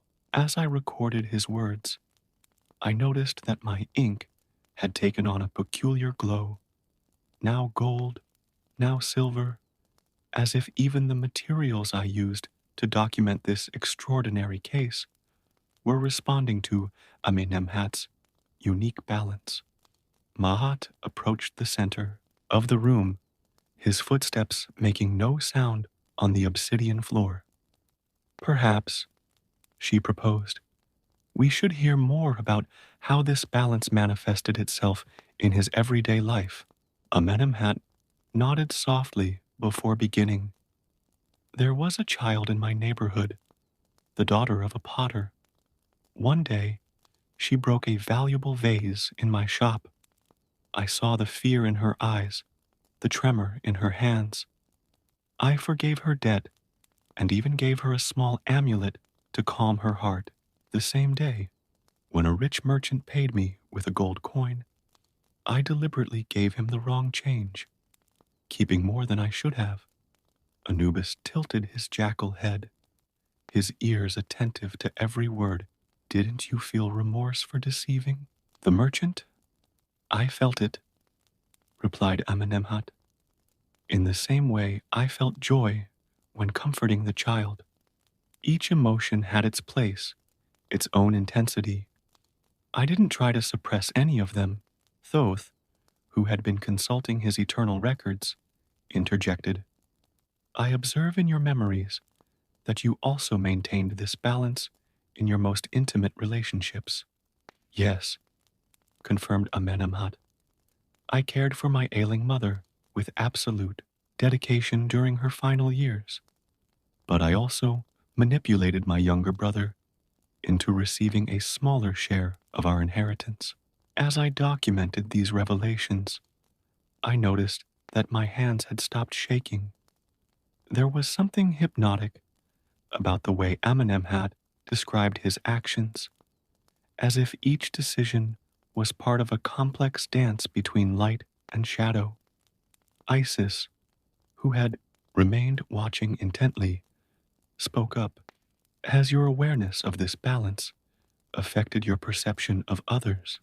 Without a doubt, he replied.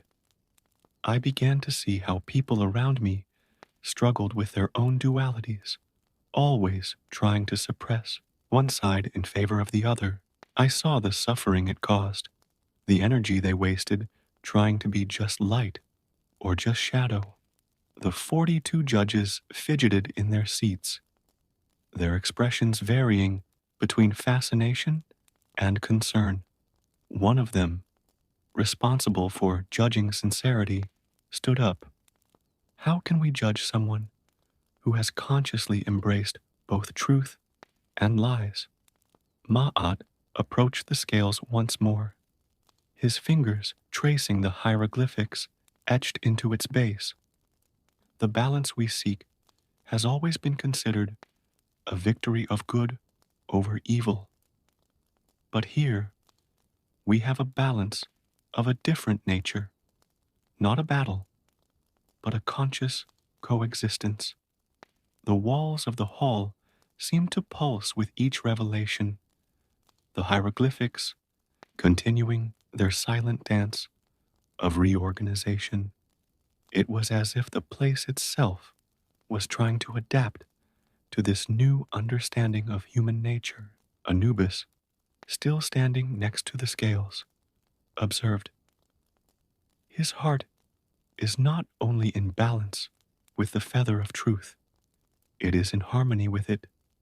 It is as if each beat tells a complete story, not just one side of it. Osiris stood up again.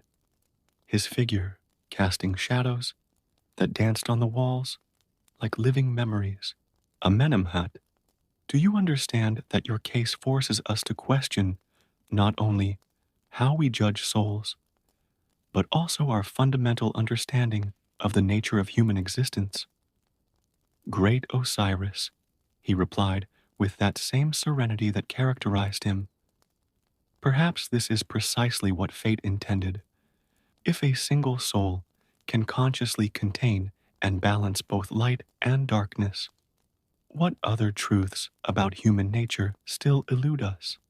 As I registered these words, I felt a chill run down my spine. As a scribe, I had been trained to seek out and document the truth. But here was someone suggesting that truth itself might be more complex than we had ever imagined. Isis approached Amenemhat, her gaze piercing, as if she could see through his ka to the deepest essence of his being. You don't fear judgment, do you? She asked, although it sounded more like a statement. No, great goddess, he replied. I fear as much as I accept. I desire as much as I reject. Every aspect of my existence has found its natural counterbalance. The stars on the ceiling of the hall seemed to pulse with a new intensity, as if the cosmos itself was paying attention to this unique moment. The air was charged with possibilities, with questions that called for not just answers, but a complete reevaluation of everything we considered established. Thoth closed his eternal records with a gentle gesture. This case, he declared, is not just about judging a soul. It is about understanding a new dimension of the human experience. The weight of the moment was almost palpable in the air of the divine hall. As the gods deliberated, I realized that my records had become more than simple documentation. They were testimony to a fundamental transformation in the cosmic order. We must make a decision, Osiris declared, his voice carrying the weight of eternity.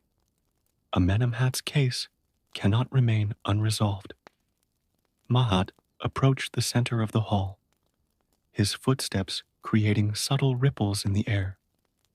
Perhaps, she suggested, indecision itself is an answer. If your life has been an exercise in perfect balance, your destiny should also reflect this duality. Anubis, still beside the motionless scale, nodded slowly. In all these millennia, there have always been only two paths: the bliss of the fields of Yaru, or the terrible fate in the belly of Ammit. But perhaps there is a third path. Isis spoke up, her presence illuminating the room with a soft light. A path that honors both the light and the shadow that this man carried in life. As I recorded each word, I noticed that my ink continued to alternate between golden and silver tones, as if the very substance with which I wrote was responding to the dual nature of the moment. Amenemhat remained serene, his ka emanating that same disturbing peace. That's when he spoke, his voice carrying a wisdom that seemed to transcend death itself. Great gods, during my life I have learned that every choice carries within it all the choices we did not make. Every act of kindness contains the seed of an unfulfilled evil, and every act of evil holds within it the echo of a suppressed goodness. Thoth, who had reopened his records, commented, his words carry a truth we have never considered. Human nature is not a battle between opposites, but a complex dance of possibilities. The 42 judges began to speak in unison, their voices blending together like a heavenly choir, each of them responsible for a different aspect of moral conduct, seemed to find in Amenemhat both virtue and transgression in equal proportions. Osiris stood up once more, his figure casting shadows that danced on the walls like living memories. Amenemhat, his voice boomed through the hall. Your case forces us to create something new, a destiny that honors the unique nature of your existence. It was then that something extraordinary happened. The very walls of the hall began to vibrate with an ancient energy, and the hieroglyphics that danced across its surface began to form new symbols, patterns that had never been seen before. Ma'at approached Amenemhat, his eyes shining with newfound understanding. You will be the guardian of balance, she declared, not in the fields of Yaru, nor in Amit's embrace, but on the very threshold between the two realms. Anubis removed Amenemhat's heart from the scales with reverence. Your heart will remain here, he announced, as eternal testimony that true human nature transcends our simple categories of good and evil. Isis raised her hands, and the air around Amenemhat began to glow with a light that was neither gold nor silver, but something entirely new. You will walk between the realms, she declared, witnessing both glory and torment, maintaining the balance you so perfectly embodied in life. As I recorded these monumental events, I realized that my own understanding of the nature of divine justice was transforming. As a scribe, she had been trained to see the world in terms of truth and falsehood, good and evil. But Amenemhat had shown us that reality was infinitely more complex. The hieroglyphs on the walls continued their dance of transformation, now telling a new story, not just of judgment, but of understanding, not just of choice, but of acceptance. This is not an end, declared Osiris, but a new beginning. Your case, Amenemhat, will forever change the way we understand human nature and divine justice. Thoth approached my scribe's table, his ancient eyes examining my records with approval. Keep writing, Neferet, he murmured. What we document today will echo through the millennia. Amenemhat began to transform before our eyes, his ka taking on a form that reflected his new function. Neither light nor shadow, but a perfect harmony between the two. It was simultaneously terrible and beautiful, scary and comforting. The stars on the hall's ceiling pulsed with a new intensity, as if the cosmos itself were celebrating this fundamental transformation in the order of things. The air was charged with possibilities, with promises of a deeper understanding of existence. As the trial drew to a close, I realized that I had been more than just a witness. I had participated in a moment of cosmic transformation. As a scribe, my task was to not only record the events, but to preserve the essence of this new understanding for all future generations. The judgment hall would never be the same, nor would any of us who witnessed this extraordinary moment.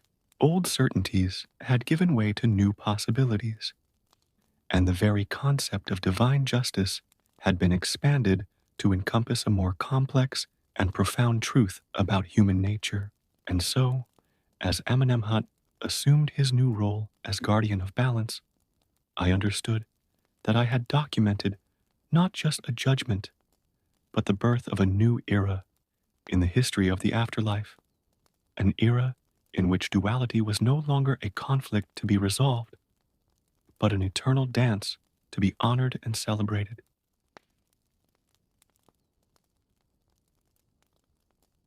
In the Tupi village, on the banks of the Rio Negro, where the green of the forest mixed with the water mirror, lived Yara, a 16-year-old girl who grew up listening to mystical stories about Vittoria Regia. Her long black hair danced in the breeze as she watched in fascination at the huge circular leaves floating on the river's surface like natural platforms, strong enough to support a small child. On that particular morning, the air was different. Elder Jurema, current guardian of Vittoria Regia and respected shaman of the village, had summoned the entire community to make an important announcement. His wrinkled eyes, which carried the wisdom of many moons, rested on Iara with an intensity that made the young woman shudder. The spirits have spoken, Jurema announced, her hoarse voice echoing through the circle of people. The time has come to choose the next guardian of Victoria Regia, the one who will maintain the balance between our world and the realm of spirits. His gnarled fingers pointed directly at Yara. And they chose you, my girl. A murmur went through the village. Yara felt the weight of dozens of eyes on her, while her heart beat wildly. Since she was little, she knew the importance of Victoria Regia, the sacred plant that, according to legends, was born from the love between the moon and a brave warrior. Its white flowers, which only opened at night, were considered portals to the spiritual world. Taina, her best friend, squeezed her hand in support, but Yara noticed a shadow of concern in her eyes. The last three candidates for guardians, Taina whispered, leaving the sentence incomplete. It didn't need to end. Everyone knew that the last young women chosen for the role had mysteriously disappeared during their initiation period. The preparation ritual would begin the next day with the new moon. Yara spent the rest of the day receiving blessings and advice from village members, including her father, Raoni, a respected fisherman who tried to hide his concern under a proud smile. At night, while the village slept, Yara escaped to the riverbank. The silver light of the moon illuminated the water lilies, their flowers slowly beginning to open, like white stars appearing on the surface of the water. It was then that she noticed a strange movement among the shadows of the forest.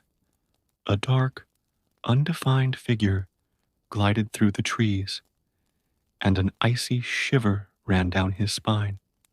For a moment, Yara swore she saw red eyes glowing in the darkness, accompanied by a whisper that seemed to come from nowhere. The connection must be broken. Frightened, she ran back to her cave, where she spent the night awake, thinking about what she had witnessed. The next morning, during the beginning of her training with Jurema, the elderly woman noticed her restlessness. You saw something, didn't you? Asked Jurema, while preparing an herbal infusion. The signals are getting stronger. That's why your choice was so urgent. Jurema then revealed to Yara a disturbing truth. An ancient evil entity, known as Sombra das Aguas, was gaining strength. This creature, banished generations ago by the first guardians of Victoria Regia, sought to destroy the bridge between the worlds, which would cause a catastrophic imbalance in both kingdoms. The other young women did not disappear by chance, Jurema explained, her face marked by sadness. The shadow of the waters took them, trying to prevent a new guardian from being chosen. But you, Yara, you are different. The spirits are sure of that. While absorbing these revelations, Yara began her training Jurema taught her about the sacred properties of Victoria Regia, how each part of the plant had a specific purpose in maintaining spiritual balance. The deep roots represented the connection with the world of spirits. The circular leaves were the symbol of eternity, and the flowers, which changed color from white to pink, marked the passage between the worlds. But learning would not be easy. During the first lessons, Yara noticed that strange events began to multiply in the village. Fish appeared dead on the banks of the river, always with inexplicable marks. Children reported nightmares about a water creature, and even the bravest warriors avoided going near the river after sunset. One afternoon, while practicing the sacred chants with Jurema, Taina came running, panting and pale.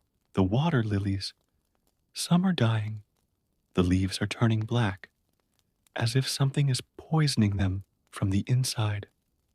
Yara and Jurema ran to the riverbank, where they saw the truth in Taina's words. Several plants had dark spots that spread like ink in water. Jurema closed her eyes, murmuring old words of protection. Time is running out, the old woman said, her voice thick with urgency. The shadow of the waters is growing stronger faster than we imagined. Yara, your training will need to be accelerated. You must be ready before the next full moon. That night, lying in her hammock, Yara felt the weight of responsibility on her shoulders. Through the opening of the hollow, he could see the water lily pads in the distance, their flowers shining in the moonlight like beacons of hope. A gentle breeze carried the scent of night flowers, mixed with something else, an ancient smell of wet earth and long-buried secrets. She knew that it was not just her life that was at stake, but the fate of two worlds interconnected by the delicate bridge that Vittoria Regia represented. With this certainty in her heart, Yara made a silent oath to the stars. She would not be just another missing guardian. She would be the one who would face the shadow of the waters and protect the sacred legacy of her people.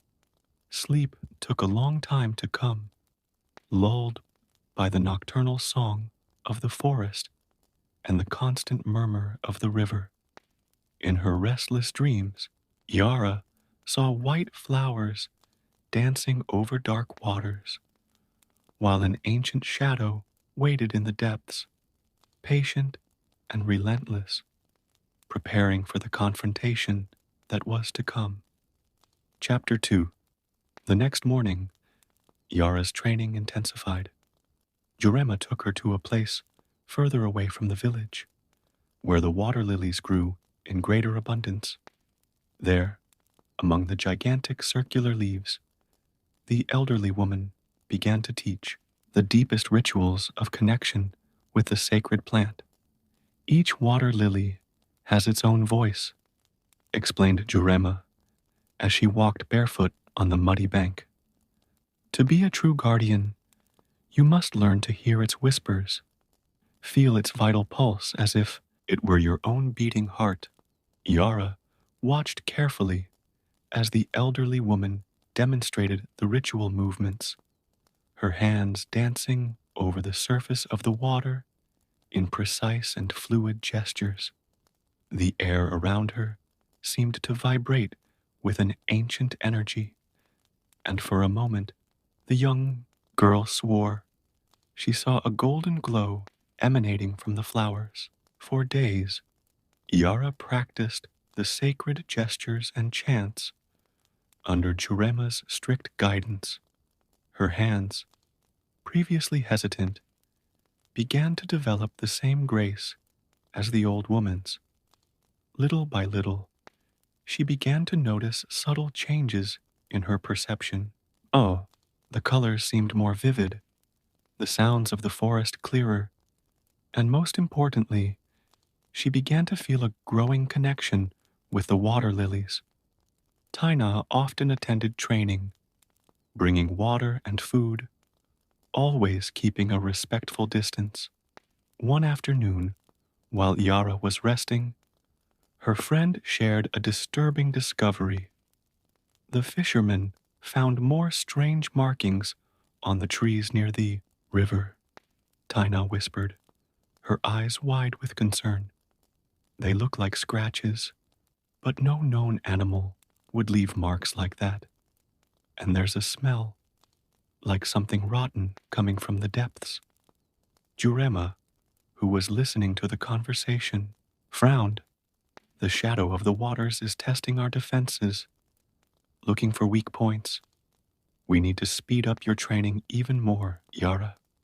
That night, under the growing light of the moon, Jurema led Yara through a more complex ritual. The old woman prepared a special infusion using water lily petals and other sacred herbs, whose sweet and penetrating aroma filled the air. This is the ritual of the first vision, Jurema explained, handing over a small ceramic container containing the pearly liquid. Through it, you will be able to glimpse the spirit world for the first time and truly understand the nature of the threat we face. Yara drank the infusion, feeling heat spread throughout her body. Gradually, the world around him began to change. The colors became more intense, and she began to see luminous patterns floating in the air, like webs of light that connected all living things. The water lilies seemed to pulse with their own light, and Yara finally understood why they were considered bridges between the worlds.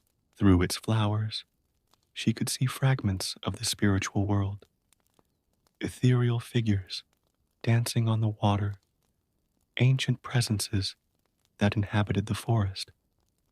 But then, something changed. A darkness began to spread across the water, like black paint staining a light fabric. The spiritual lights flickered, and Yara felt an ancient and evil presence approaching. The shadow of the waters had realized his initiation. Stay strong. Jurema's voice sounded distant. Do not let fear dominate you. Remember, you are the chosen one of the spirits.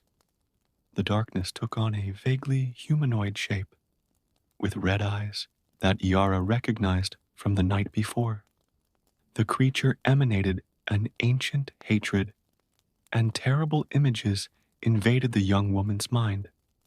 Visions of the other guardians dragged into the depths, their voices silenced forever in the dark waters. But something inside Ayara refused to give in to fear. Remembering Jurema's teachings, she began to sing the sacred chants, her fingers tracing the protective symbols in the air. The water lilies responded, their glow intensifying, forming a barrier of light between it and the creature.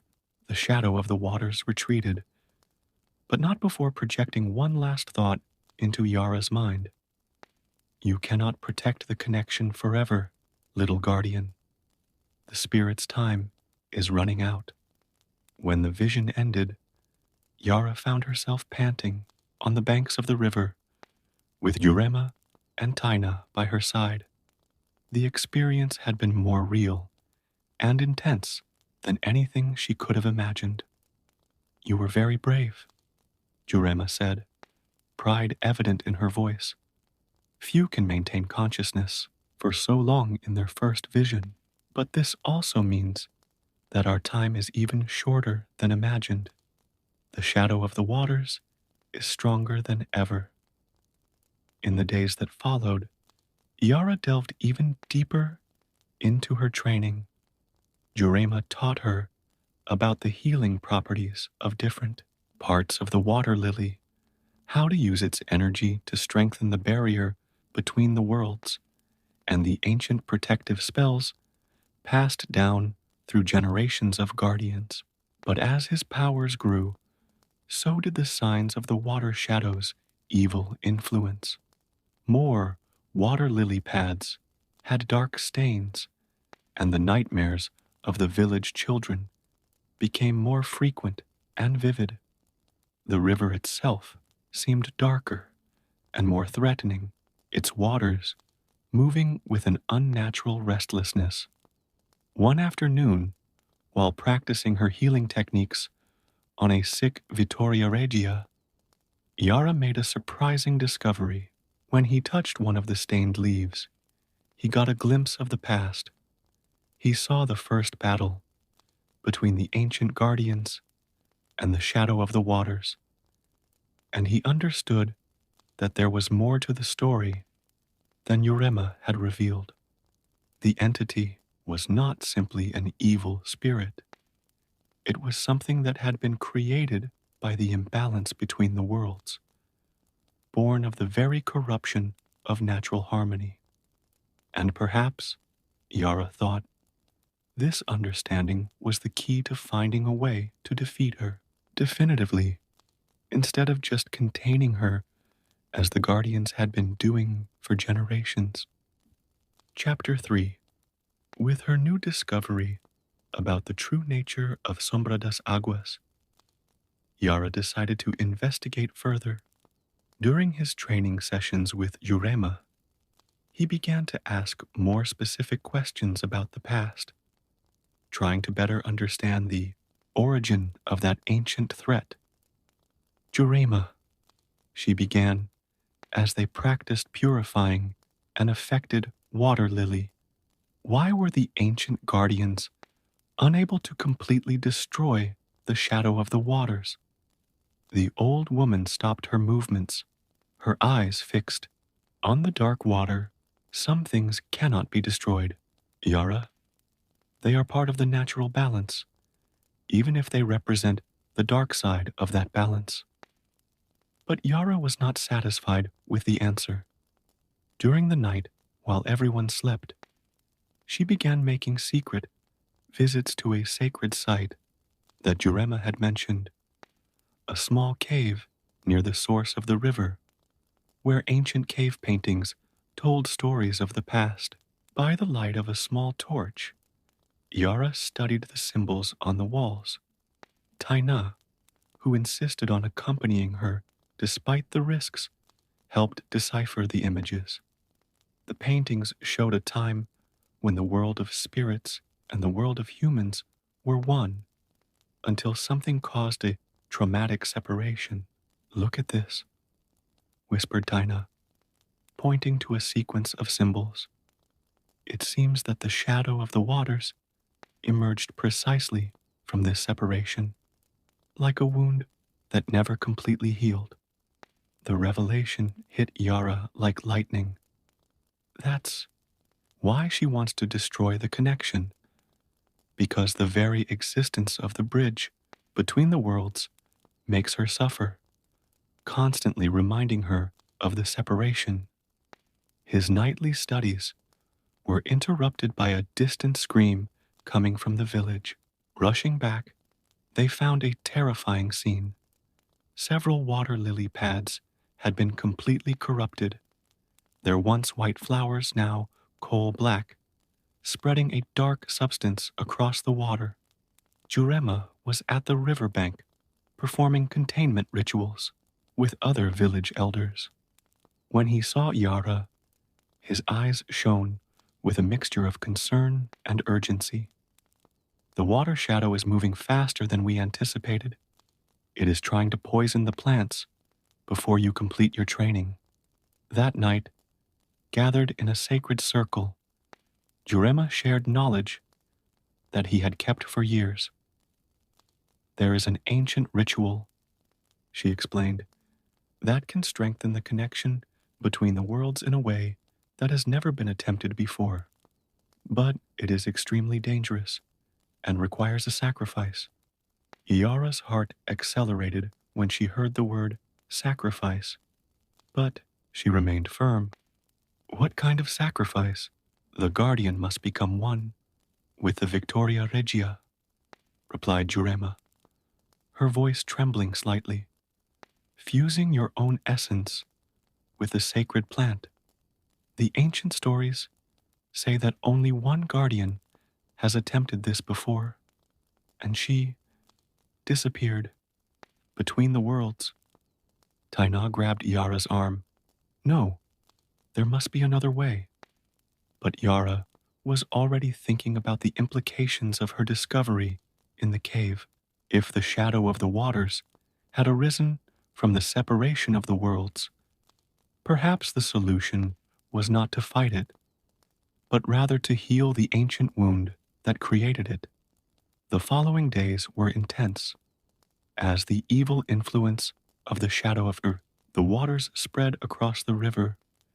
Yara divided her time between traditional training with Jurima and her own research into the ancient ritual. She learned that water lily pads weren't just bridges between worlds. They were also guardians of ancestral memories.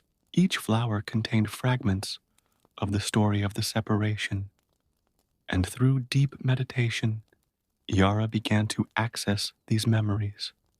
One night, during a particularly intense session of communing with plants, Yara had a revealing vision.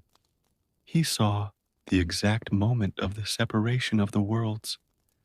It had not been an act of evil, but a decision made to protect both kingdoms from a power that was becoming unstable.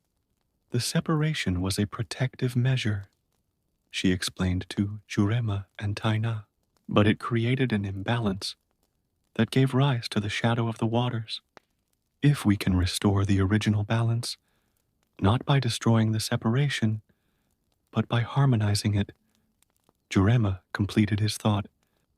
Perhaps we can transform the very nature of the shadow of the waters. Time, however, was running out. The corruption of the water lilies was spreading more rapidly, and the ancestral spirits were sending increasingly urgent signals through dreams and visions. That was when Iara realized that she would need to adapt the old ritual.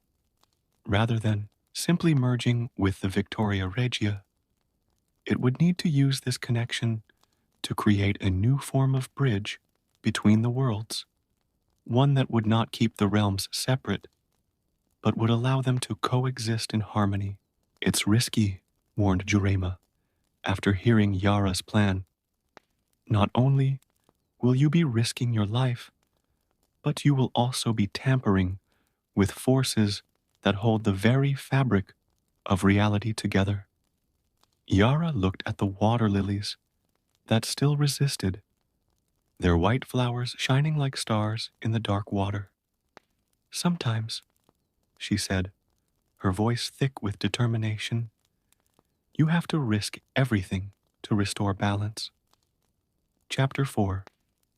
With the decision made, Yara and Jurema began preparations for the adapted ritual. The elderly woman gathered rare sacred herbs, while Taina helped collect water lily flowers that had not yet been corrupted. The air was thick with the tension of what was to come. For 3 days and 3 nights, Yara fasted, purifying her body and spirit. In her hollow, she meditated deeply, connecting more and more with the essence of the water lilies. The visions became more frequent and clearer, showing him fragments of the past and glimpses of possible futures. In the village, signs of the influence of the shadow of the waters became more evident. The sky remained constantly cloudy, and a dark fog hung over the river. The animals in the forest began to behave strangely, and even the most resilient birds abandoned the region. The day before the ritual, Taina found Yara alone by the river. I'm afraid of losing you, her friend confessed, tears shining in her eyes. How will I know if you're okay when you're there? Yara smiled softly, taking out a small seed necklace that she always carried with her. Here, she said, placing it around Taina's neck. As long as these seeds glow, you will know that I am alive, no matter what world I am in. At dusk, Jurema led Yara to a specially prepared circle of water lily pads. The oldest and wisest flowers had been arranged in a specific pattern, their white petals reflecting the last glow of the departing day.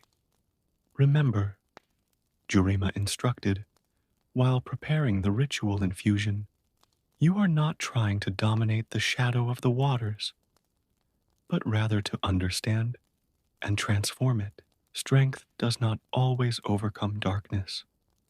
Sometimes it is compassion that lights the way. The entire village gathered to witness the ritual. Rauni, Yara's father, approached for one last blessing, his voice choked with emotion as he whispered ancient words of protection into his daughter's ear. When the moon reached its highest point in the sky, Yara drank the infusion prepared by Jurema and entered the water. The liquid was strangely warm, as if it were alive. She swam to the center of the water lily circle, where the oldest and largest flower awaited her. Following the instructions of the adapted ritual, Yara began to sing the sacred chants, but this time she incorporated elements that she had learned in her research into the ancient separation of the worlds. His voice, clear and strong, echoed through the night, making the waters vibrate in response. The water lily pads began to pulse with their own light, at first gently, then with increasing intensity. Yara felt her consciousness expanding as if every cell in her body was becoming part of the water, the plants, the very air around her. It was then that she felt the presence of the water shadow approaching.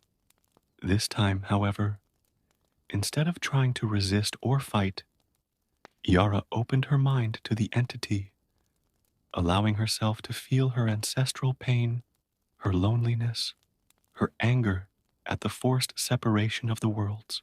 I understand your pain, projected Yara in thought as her body began to merge with the water lily. Separation doesn't have to be a wound. It can be a dance, a balance between light and shadow. Darkness completely enveloped Yara, and for a terrifying moment, she lost all sense of her own being.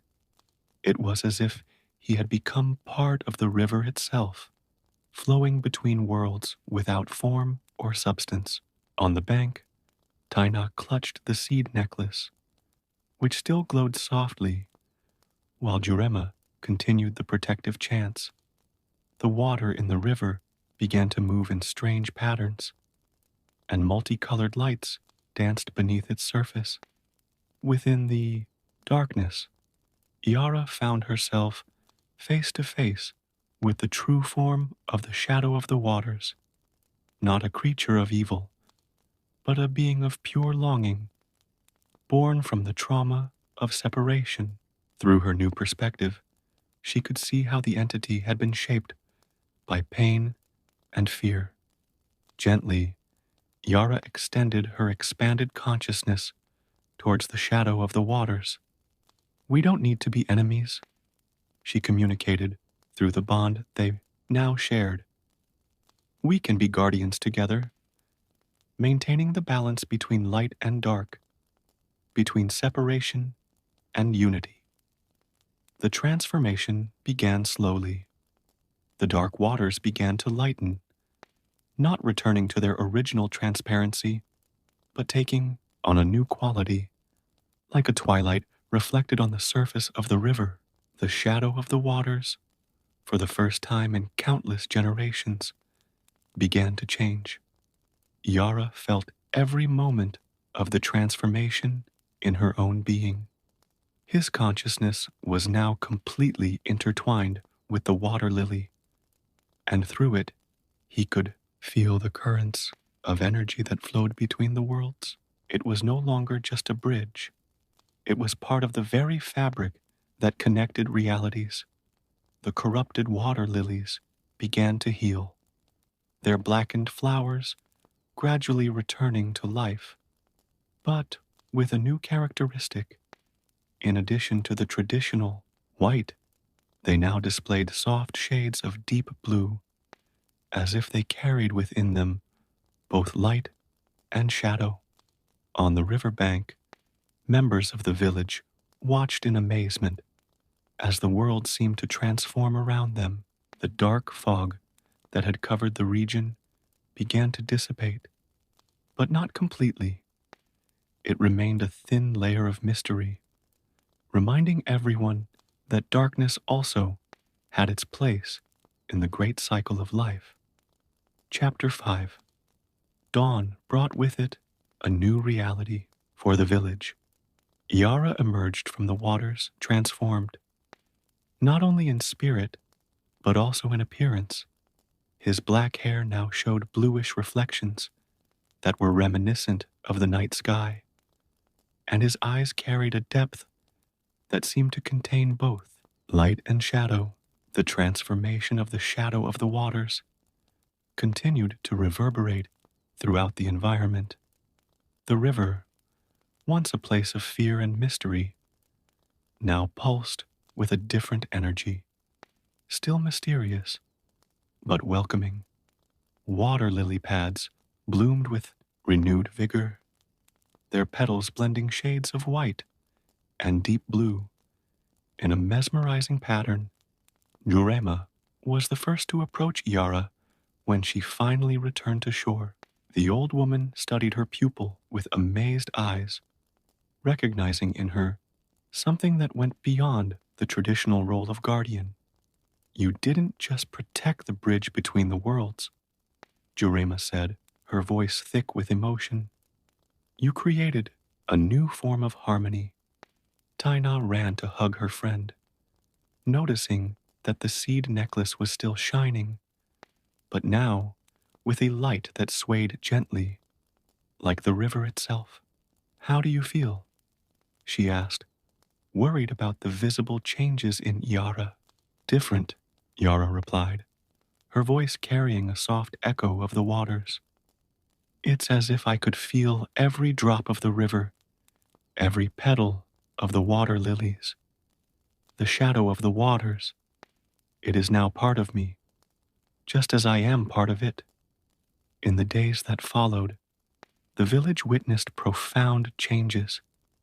The children's nightmares ceased, replaced by vibrant dreams that blended reality and fantasy. The animals began to return to the forest, but their behaviors were different, more conscious, as if they too had been touched by the new harmony between the worlds. Iara discovered that her powers had expanded in unexpected ways. In addition to communicating with the water lilies, she could now perceive the currents of energy that flowed between the worlds. His presence calmed the troubled waters, and when necessary, he could call upon the ancient strength of the shadow of the waters, no longer as a threat, but as an ally in maintaining balance. During full moon nights, an extraordinary phenomenon began to occur. The water lily pads emitted a glow that created bridges of light over the water, allowing glimpses of the spiritual world to be visible to all. Ancestral spirits danced on the flowers, no longer separated by an insurmountable barrier, but sharing moments of communion with the world of the living. Jurima spent her last days teaching Iara the new aspects of her role. You are not just a traditional guardian, the elder explained. You have become something new, a weaver of worlds. Your task is to maintain not the separation, but the dance between light and shadow, between material and spiritual. As news of the transformation spread, other villages began sending representatives to learn from Yara. She shared her wisdom, teaching that true strength lay not in rejecting darkness, but in understanding it as an essential part of the whole. Taina became his first official apprentice, demonstrating a natural sensitivity to the new balance. Together, they began to develop new rituals that honored both light and shadow, recognizing that both were necessary for the harmony of the universe. 1 year after the transformation, during a special ceremony, Yara led the entire village in a renewal ritual. The waters of the river shone with multicolored lights, and the water lilies seemed to dance to the rhythm of ancestral songs. The weak shadow of the waters, now a serene and protective presence, appeared as a soft veil of mystery over the river. Our history has taught us that there is no light without shadow, no harmony without understanding, said Yara to those present. True power is not in dominating or destroying, but in transforming and integrating. Yara's legacy extended far beyond her village. The stories of its transformation and the new harmony it brought were passed down from generation to generation. Lily pads, with their bicolored flowers, have become a living symbol of this new understanding. That deeper beauty emerges when we learn to embrace all aspects of existence. And so, on the banks of the Rio Negro, where once fear and separation reigned, now a new form of wisdom flourished. The waters ran free, carrying in their depths no longer an ancient threat, but a renewed promise of balance and understanding. Iara continued her work as a weaver of worlds, her nights spent among the water lilies, her hands gently weaving the threads that connected all aspects of reality. And on full moon nights, when the flowers opened to the starry sky, those who watched closely could see a young girl dancing on the water, her dark hair mingled with light, reminding everyone that in the depths of every shadow there is a light waiting to be discovered. The legend of Vittoria Regia gained a new chapter, no longer a story of separation and conflict, but a testimony to the power of understanding and transformation. And in the waters of the Rio Negro, the flowers continue to bloom, carrying in their petals the memory of the girl who dared to see beyond the darkness and found in the depths of the waters a greater truth that transcended the very division between light and shadow.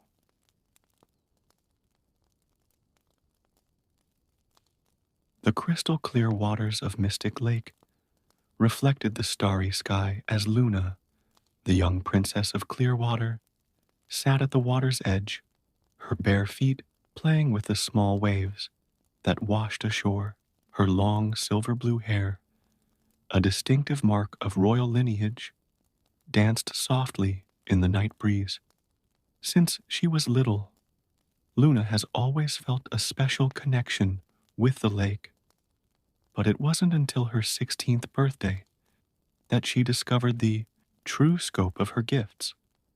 Princess Luna whispered an ethereal voice, emerging from the depths of the lake.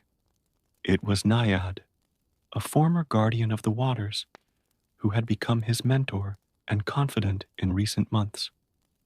The water spirit's translucent figure materialized before her, her pearly eyes shining with concern.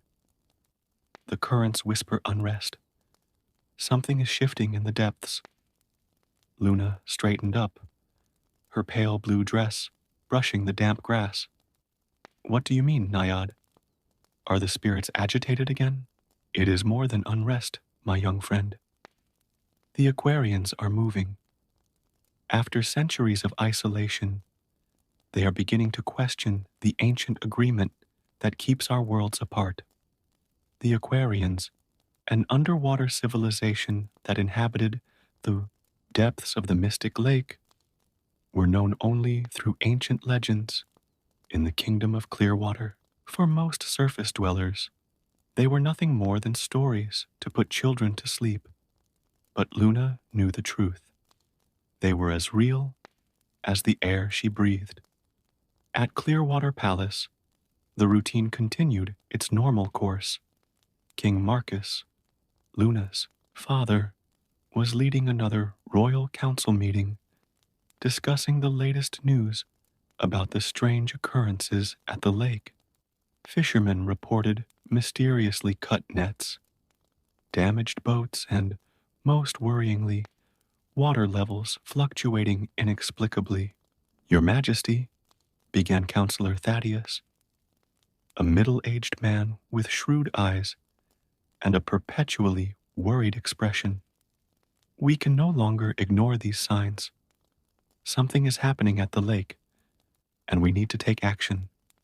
Luna, who had returned to the palace and was now observing the meeting from a discreet corner of the hall, felt her heart sink.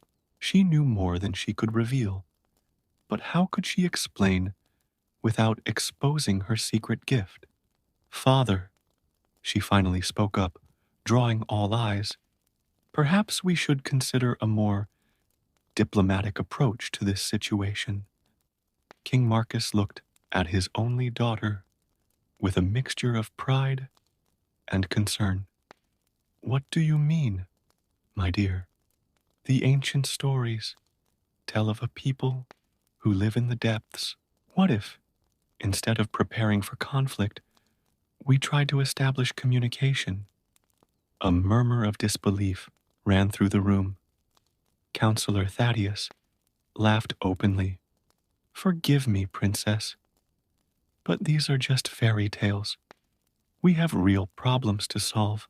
That night, as the full moon bathed the kingdom in its silvery light, Luna found herself once again at the lakeside, this time accompanied by her best friend, Kai, a young fisherman with in-depth knowledge of the local waters. They don't believe me, Kai, Luna sighed, throwing a small rock into the water. How can I protect two worlds when one of them doesn't even believe in the other's existence? Kai, sitting next to him, watched the circles that formed on the surface of the water. Maybe I don't have to do this alone. If the Aquarians are really speaking out, soon everyone will have to believe it. As if responding to his words, the surface of the lake began to bubble unnaturally. A figure emerged from the waters. Not a naiad, but an Aquarian.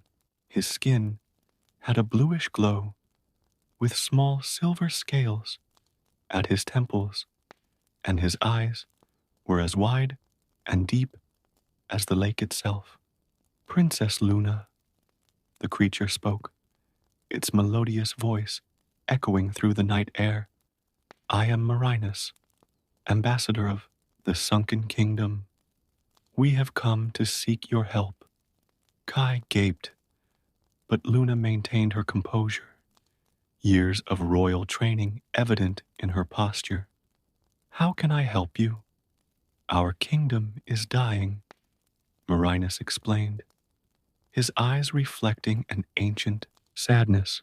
The magical chains that hold our city together are weakening, and we fear that without the cooperation of the surface people, we will not survive the next full moon. Luna felt the weight of responsibility fall on her shoulders.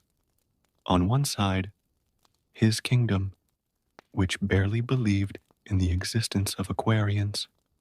On the other, an entire civilization on the verge of collapse, and in the middle, she, a princess with a unique gift that could be the key to avoiding an imminent disaster. Why now?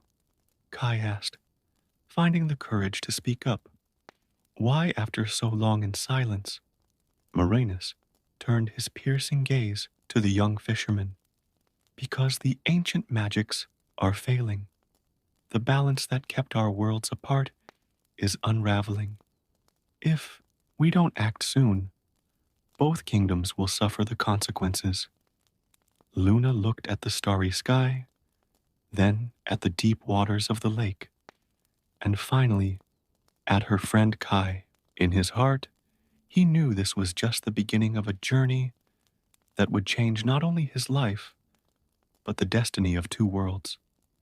The question was, how to convince his father and his kingdom that the legends were real and that cooperation, not conflict, was the only path to survival. The waters of the lake continued to gently undulate, as if the body of water itself was awaiting his decision. Luna knew that every moment was precious, every decision crucial. Time was running out, and she would need all her courage, wisdom, and special gift to unite two worlds that had long ago chosen to remain apart. With her heart racing, Luna stood up with determination. Marinus, I need time to convince my father and the council. I can't just show up with you without laying the groundwork first. The Aquarian ambassador tilted his head slightly. I understand, princess, but remember, when the next full moon rises, the magical chains may break completely. Kai, who was watching the interaction with fascination, suggested, what if we could show evidence of their existence, something that not even Counselor Thaddeus could deny? Luna's eyes lit up with an idea. Naiad, she called, and the water spirit materialized at her side. Can you help us document the situation in the depths? I can do better than that. Young princess, replied Naiad, her ethereal body shimmering. I can create a temporary bridge between worlds, allowing you and your friend to visit the sunken realm without needing to breathe underwater. Marinus raised his eyebrows, surprised by the suggestion. That would be unprecedented, but maybe it's exactly what we need. The next morning, Luna reported to the council hall earlier than usual. His father, King Marcus, was alone, reviewing documents. Father, she began, her voice steady despite her nervousness. I need you to listen to me carefully. What's happening at the lake is more complex than we realize. The king left the documents aside, devoting his full attention to his daughter. Luna then began to explain about her gift, about how she could communicate with water spirits since she was little, and about Aquarians. To his surprise, his father showed no disbelief, just deep concern. I always knew you were special, Luna, he said finally. Your mother, she had that gift too. I never told you because she made me promise to keep it a secret until you found out for yourself. The revelation hit Luna like a wave. My mother, she could also, yes, and it was through her that we kept peace with the sunken kingdom for so long. When she passed away, I thought the agreement had died with her. With tears in her eyes, Luna hugged her father. Why didn't you tell me sooner?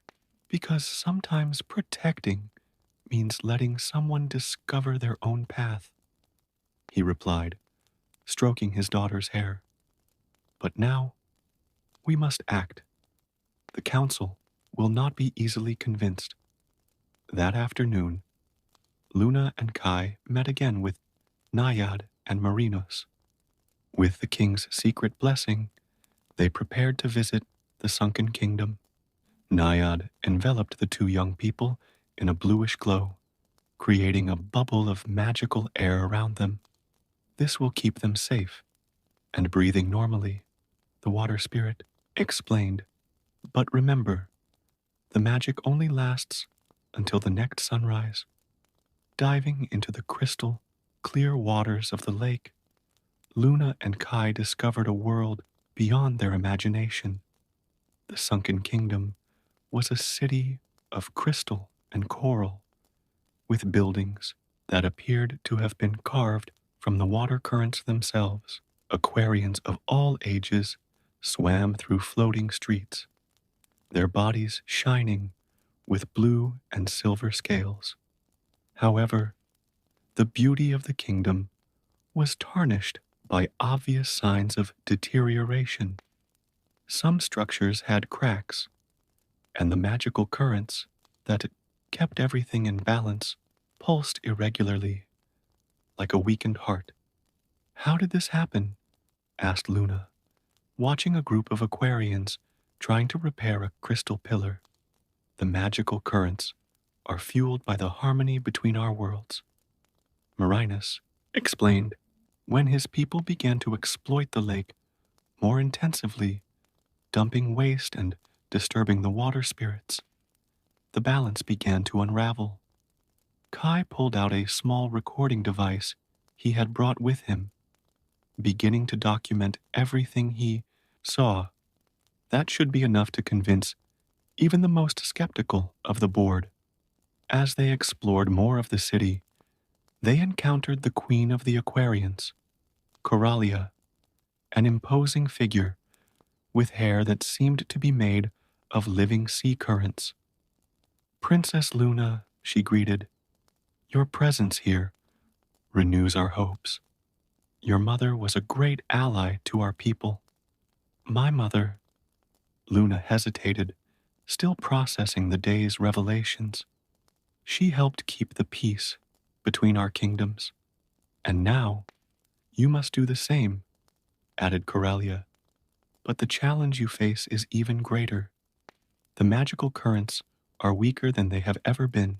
Returning to the surface, Luna and Kai carried not only physical evidence of the Aquarian's existence, but also a deeper understanding of the urgency of the situation. The sun was beginning to set when they emerged from the lake, finding King Marcus waiting anxiously on the shore.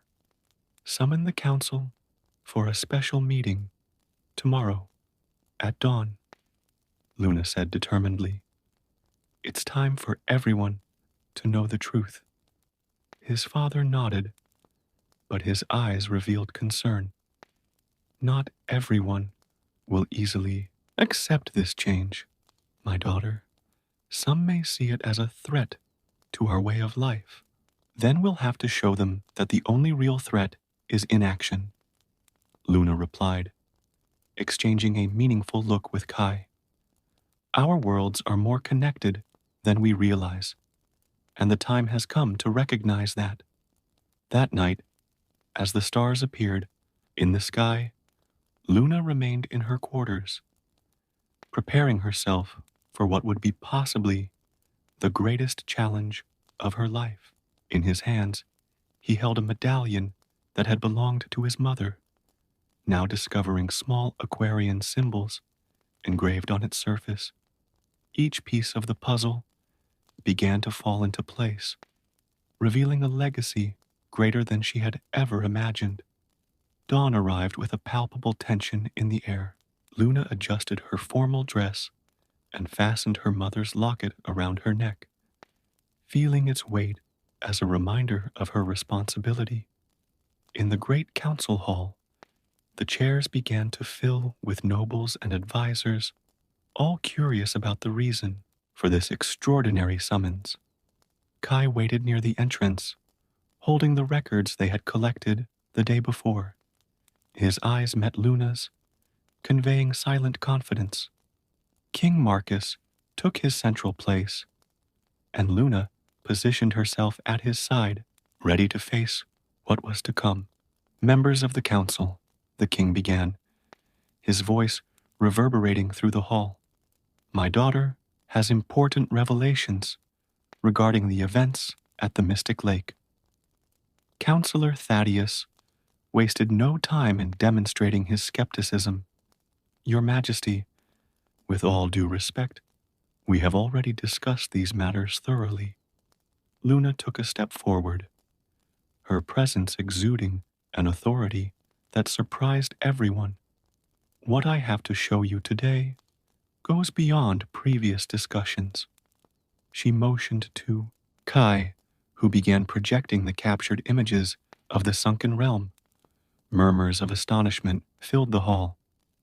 The crystal-clear images clearly showed the underwater city, its inhabitants, and most importantly, the signs of deterioration of the magical structures.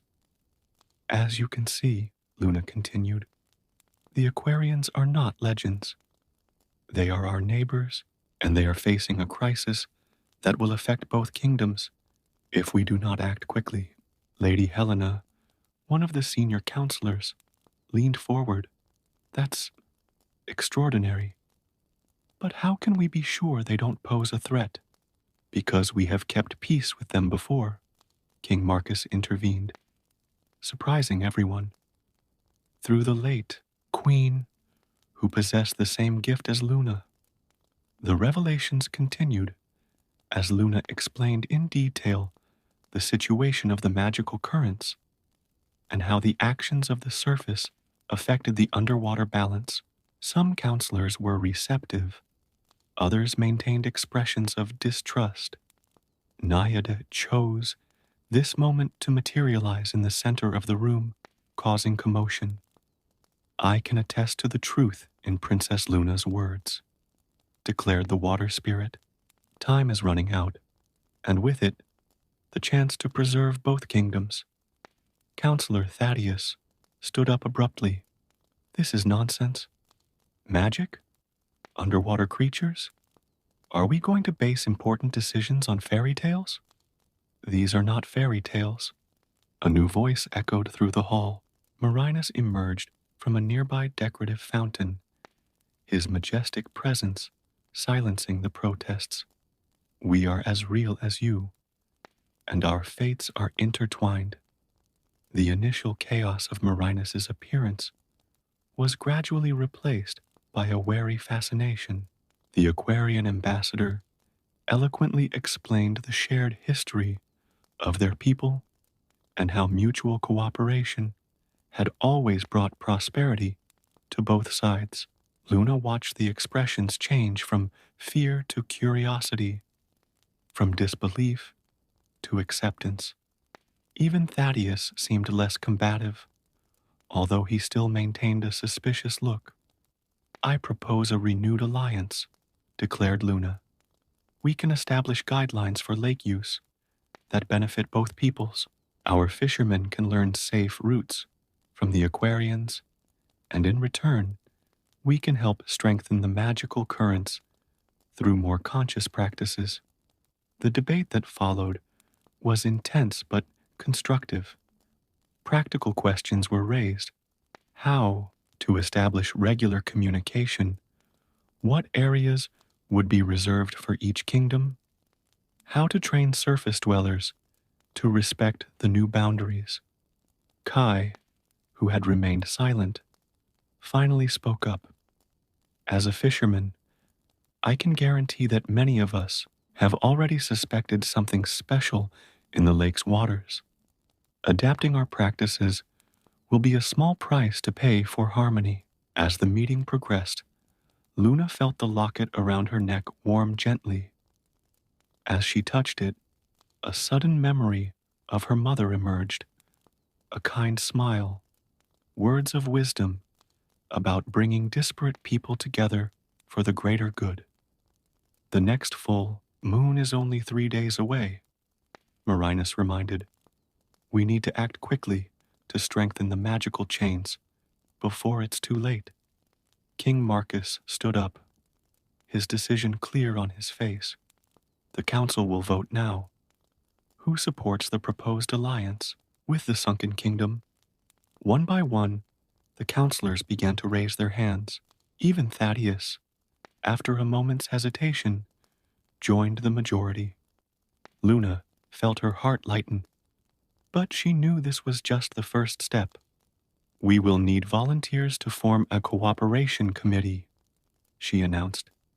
"People willing to learn about the sunken kingdom and help implement the necessary changes." To his surprise, several counselors immediately volunteered. Lady Helena was the first, followed by others who seemed genuinely interested in building bridges between the two worlds. As the sun reached its highest point in the sky, the meeting ended with a feeling of renewed hope. Luna, Kai, and Marinus gathered in a corner of the room to start planning their next steps. "This was just the beginning," said Luna, aware of the immense work they had ahead of them. "We have 3 days to prepare everything before the full moon, and much to teach both sides," added Marinus, a soft smile on his aquatic face. "But for the first time in generations, I feel like we can actually succeed." Naiad floated next to them, her ethereal body reflecting the sunlight. "The water spirits are pleased with this development. We will help in any way we can to strengthen the magical currents." Luna looked out the hall window at the mystic lake, its waters sparkling in the midday sun. In 3 days, the full moon would rise over those waters, and the fate of 2 kingdoms would be decided. But now, at least, she was no longer alone in her mission. The next 3 days were a whirlwind of activity. Luna barely had time to rest, coordinating meetings between representatives of the 2 kingdoms and overseeing preparations for the full moon ritual. The Clearwater Palace was transformed into a planning center, with maps of the lake and ancient documents spread across several tables. Kai dedicated himself to working with the fishermen, explaining the new routes and restricted areas. Surprisingly, many of them already had stories to share about mysterious encounters in the waters, and now it all made sense. "It's like we always knew there was something more there," commented an elderly fisherman. "We just needed someone to show us the truth." On the eve of the full moon, Luna found herself at the lakeside again with Naiad, reviewing the details of the ritual.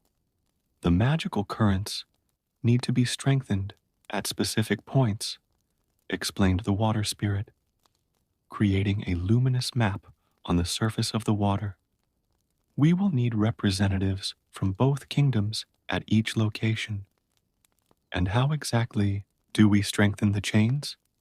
asked Luna, studying the map carefully. "Through the union of magic," replied Marinus, emerging from the waters.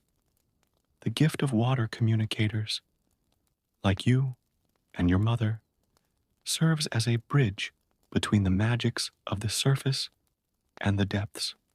Lady Helena, who had become a valuable ally, arrived bearing ancient parchments discovered in the royal library.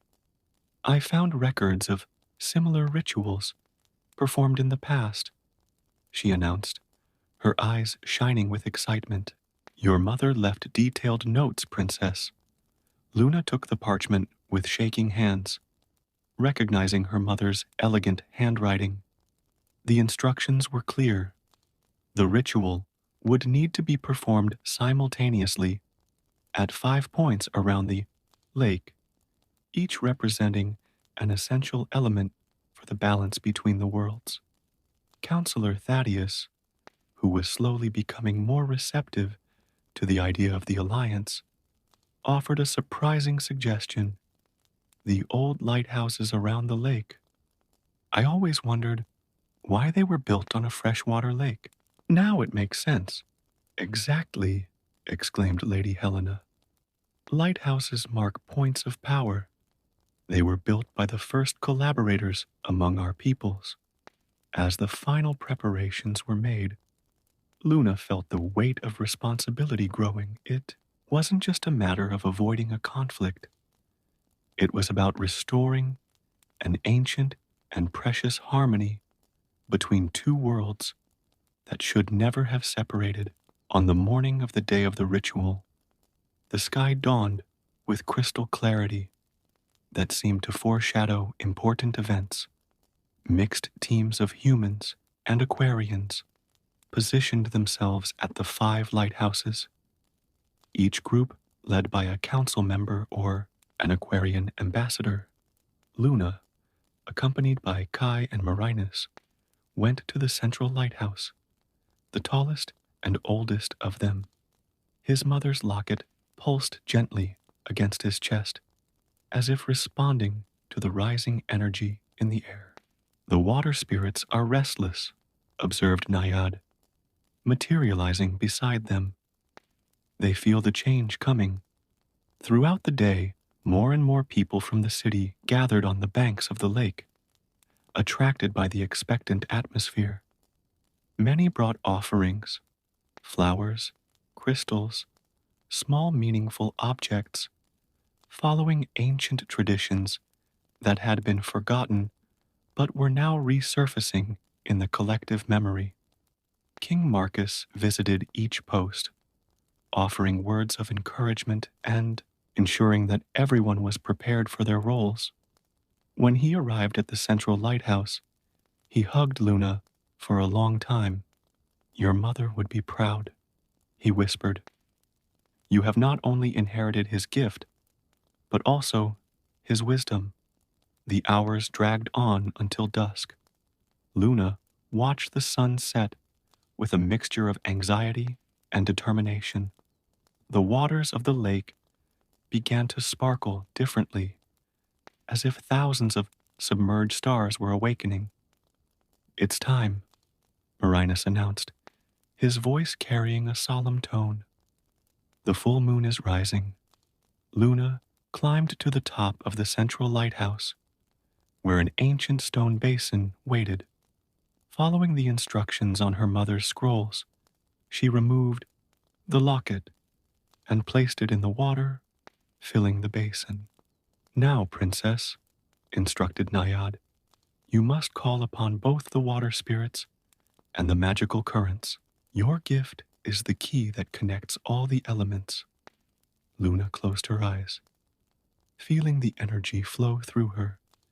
It was different from any time he had communicated with spirits before. More intense, deeper. The waters of the lake began to glow with an unearthly blue light, and she could feel every current, every movement in the depths. In each lighthouse, representatives of the 2 kingdoms joined forces, guided by the energy emanating from the central point. The full moon reached its peak in the sky, and Luna opened her eyes, her irises glowing with the same blue light that emanated from the lake. "It's now," she said, her voice blending with the sound of the water. "It's time to restore balance." An intense glow emanated from the medallion, submerged in the basin, radiating into 5 beams of light that connected all the headlights. The waters of the mystic lake began to move in circular patterns, creating a mesmerizing spectacle that left everyone present in reverent silence. Luna could feel the energy flowing through her, connecting the sky and the depths. It was as if he could see through the waters, watching the magical currents regenerate, strengthening the structures of the underwater realm. At her side, Kai held her hand, offering silent support, while Marinus led the Aquarian chants that echoed beneath the waters. "The currents are responding," whispered Nayad, her ethereal body pulsing in tune with the surging energy. "But it's still not enough. We need something more." It was then that Luna understood. It wasn't just about magic and rituals. It was about true unity, about breaking down the barriers that had kept the two worlds apart for so long. With sudden clarity, she knew what she needed to do. People of clear water, his voice echoed, amplified by magical energy. And people of the sunken kingdom, the time has come for us to truly come together, not just through agreements and rituals, but through our hearts. As he spoke, memories began to flow through the locket. Memories of his mother, of ancient times when the two kingdoms lived in harmony. The images were projected over the waters of the lake, visible to everyone.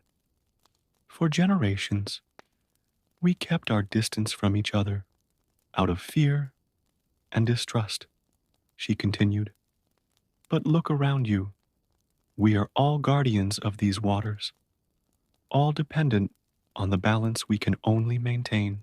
Together, people on the banks of the lake began to approach the water.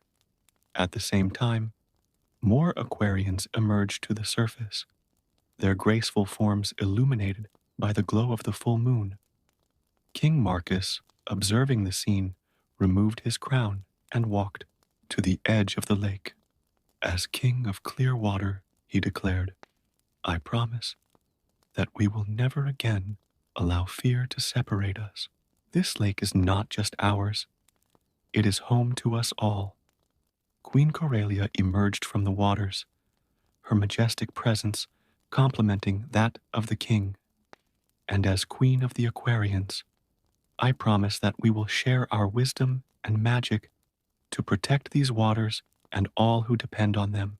The medallion in the basin began to pulse more intensely, and Luna felt a familiar presence. It was as if her mother were there, guiding her through the ritual. The magical currents beneath the lake's surface glowed brighter and brighter, restoring themselves and interweaving into new patterns. Kai, who was watching everything with amazed eyes, noticed something extraordinary. Look, the waters. They are changing. In fact, where there was once a clear division between the surface and the depths, a transition zone was now formed, a space where both peoples could meet comfortably.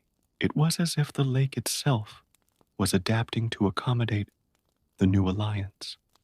Lady Helena, from her post in one of the lighthouses, began reciting ancient words of unity found in the parchments.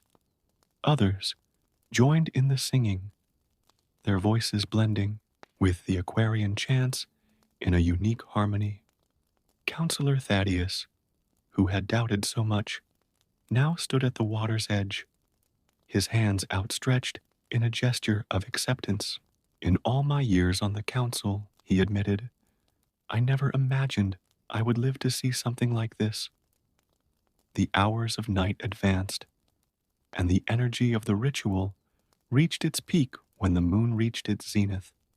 Luna felt a wave of power pass through her body, and for a moment she could see through the eyes of everyone present.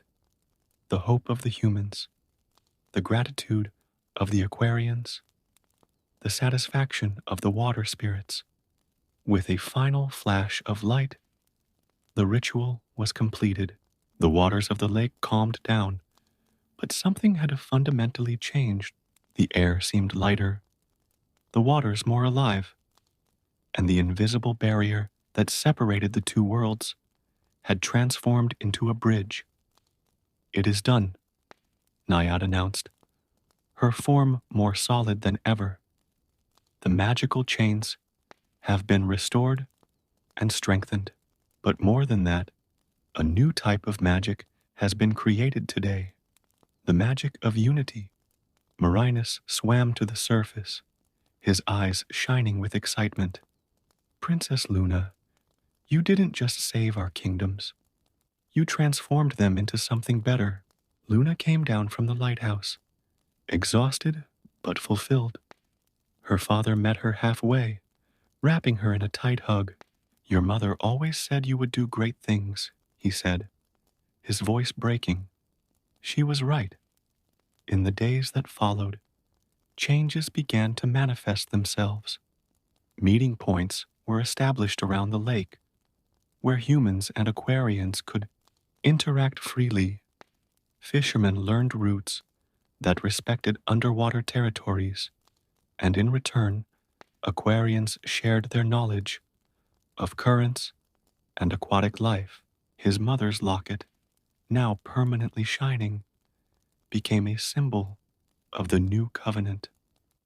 Luna wore it with pride, knowing that she had not only preserved her mother's legacy, but expanded it into something even greater. Kai, who had remained by his side throughout the journey, now led a group of young people dedicated to learning about both cultures. You know, he said one afternoon, as they watched human children playing with young aquarians in the shallow waters. I think this has always been the destiny of the Mystic Lake, not to separate, but to unite. Luna smiled, watching the sunset reflect on the waters that now held not just secrets, but promises of a shared future. The lake had transformed, like all of them, into something richer and deeper than they had ever imagined. And so, in the waters of the Mystic Lake, two worlds became one, united by the courage of a princess who dared to see beyond appearances, by the ancient wisdom of the water spirits, and by the strength of love and understanding that, like the waters themselves, had the power to transform everything it touched.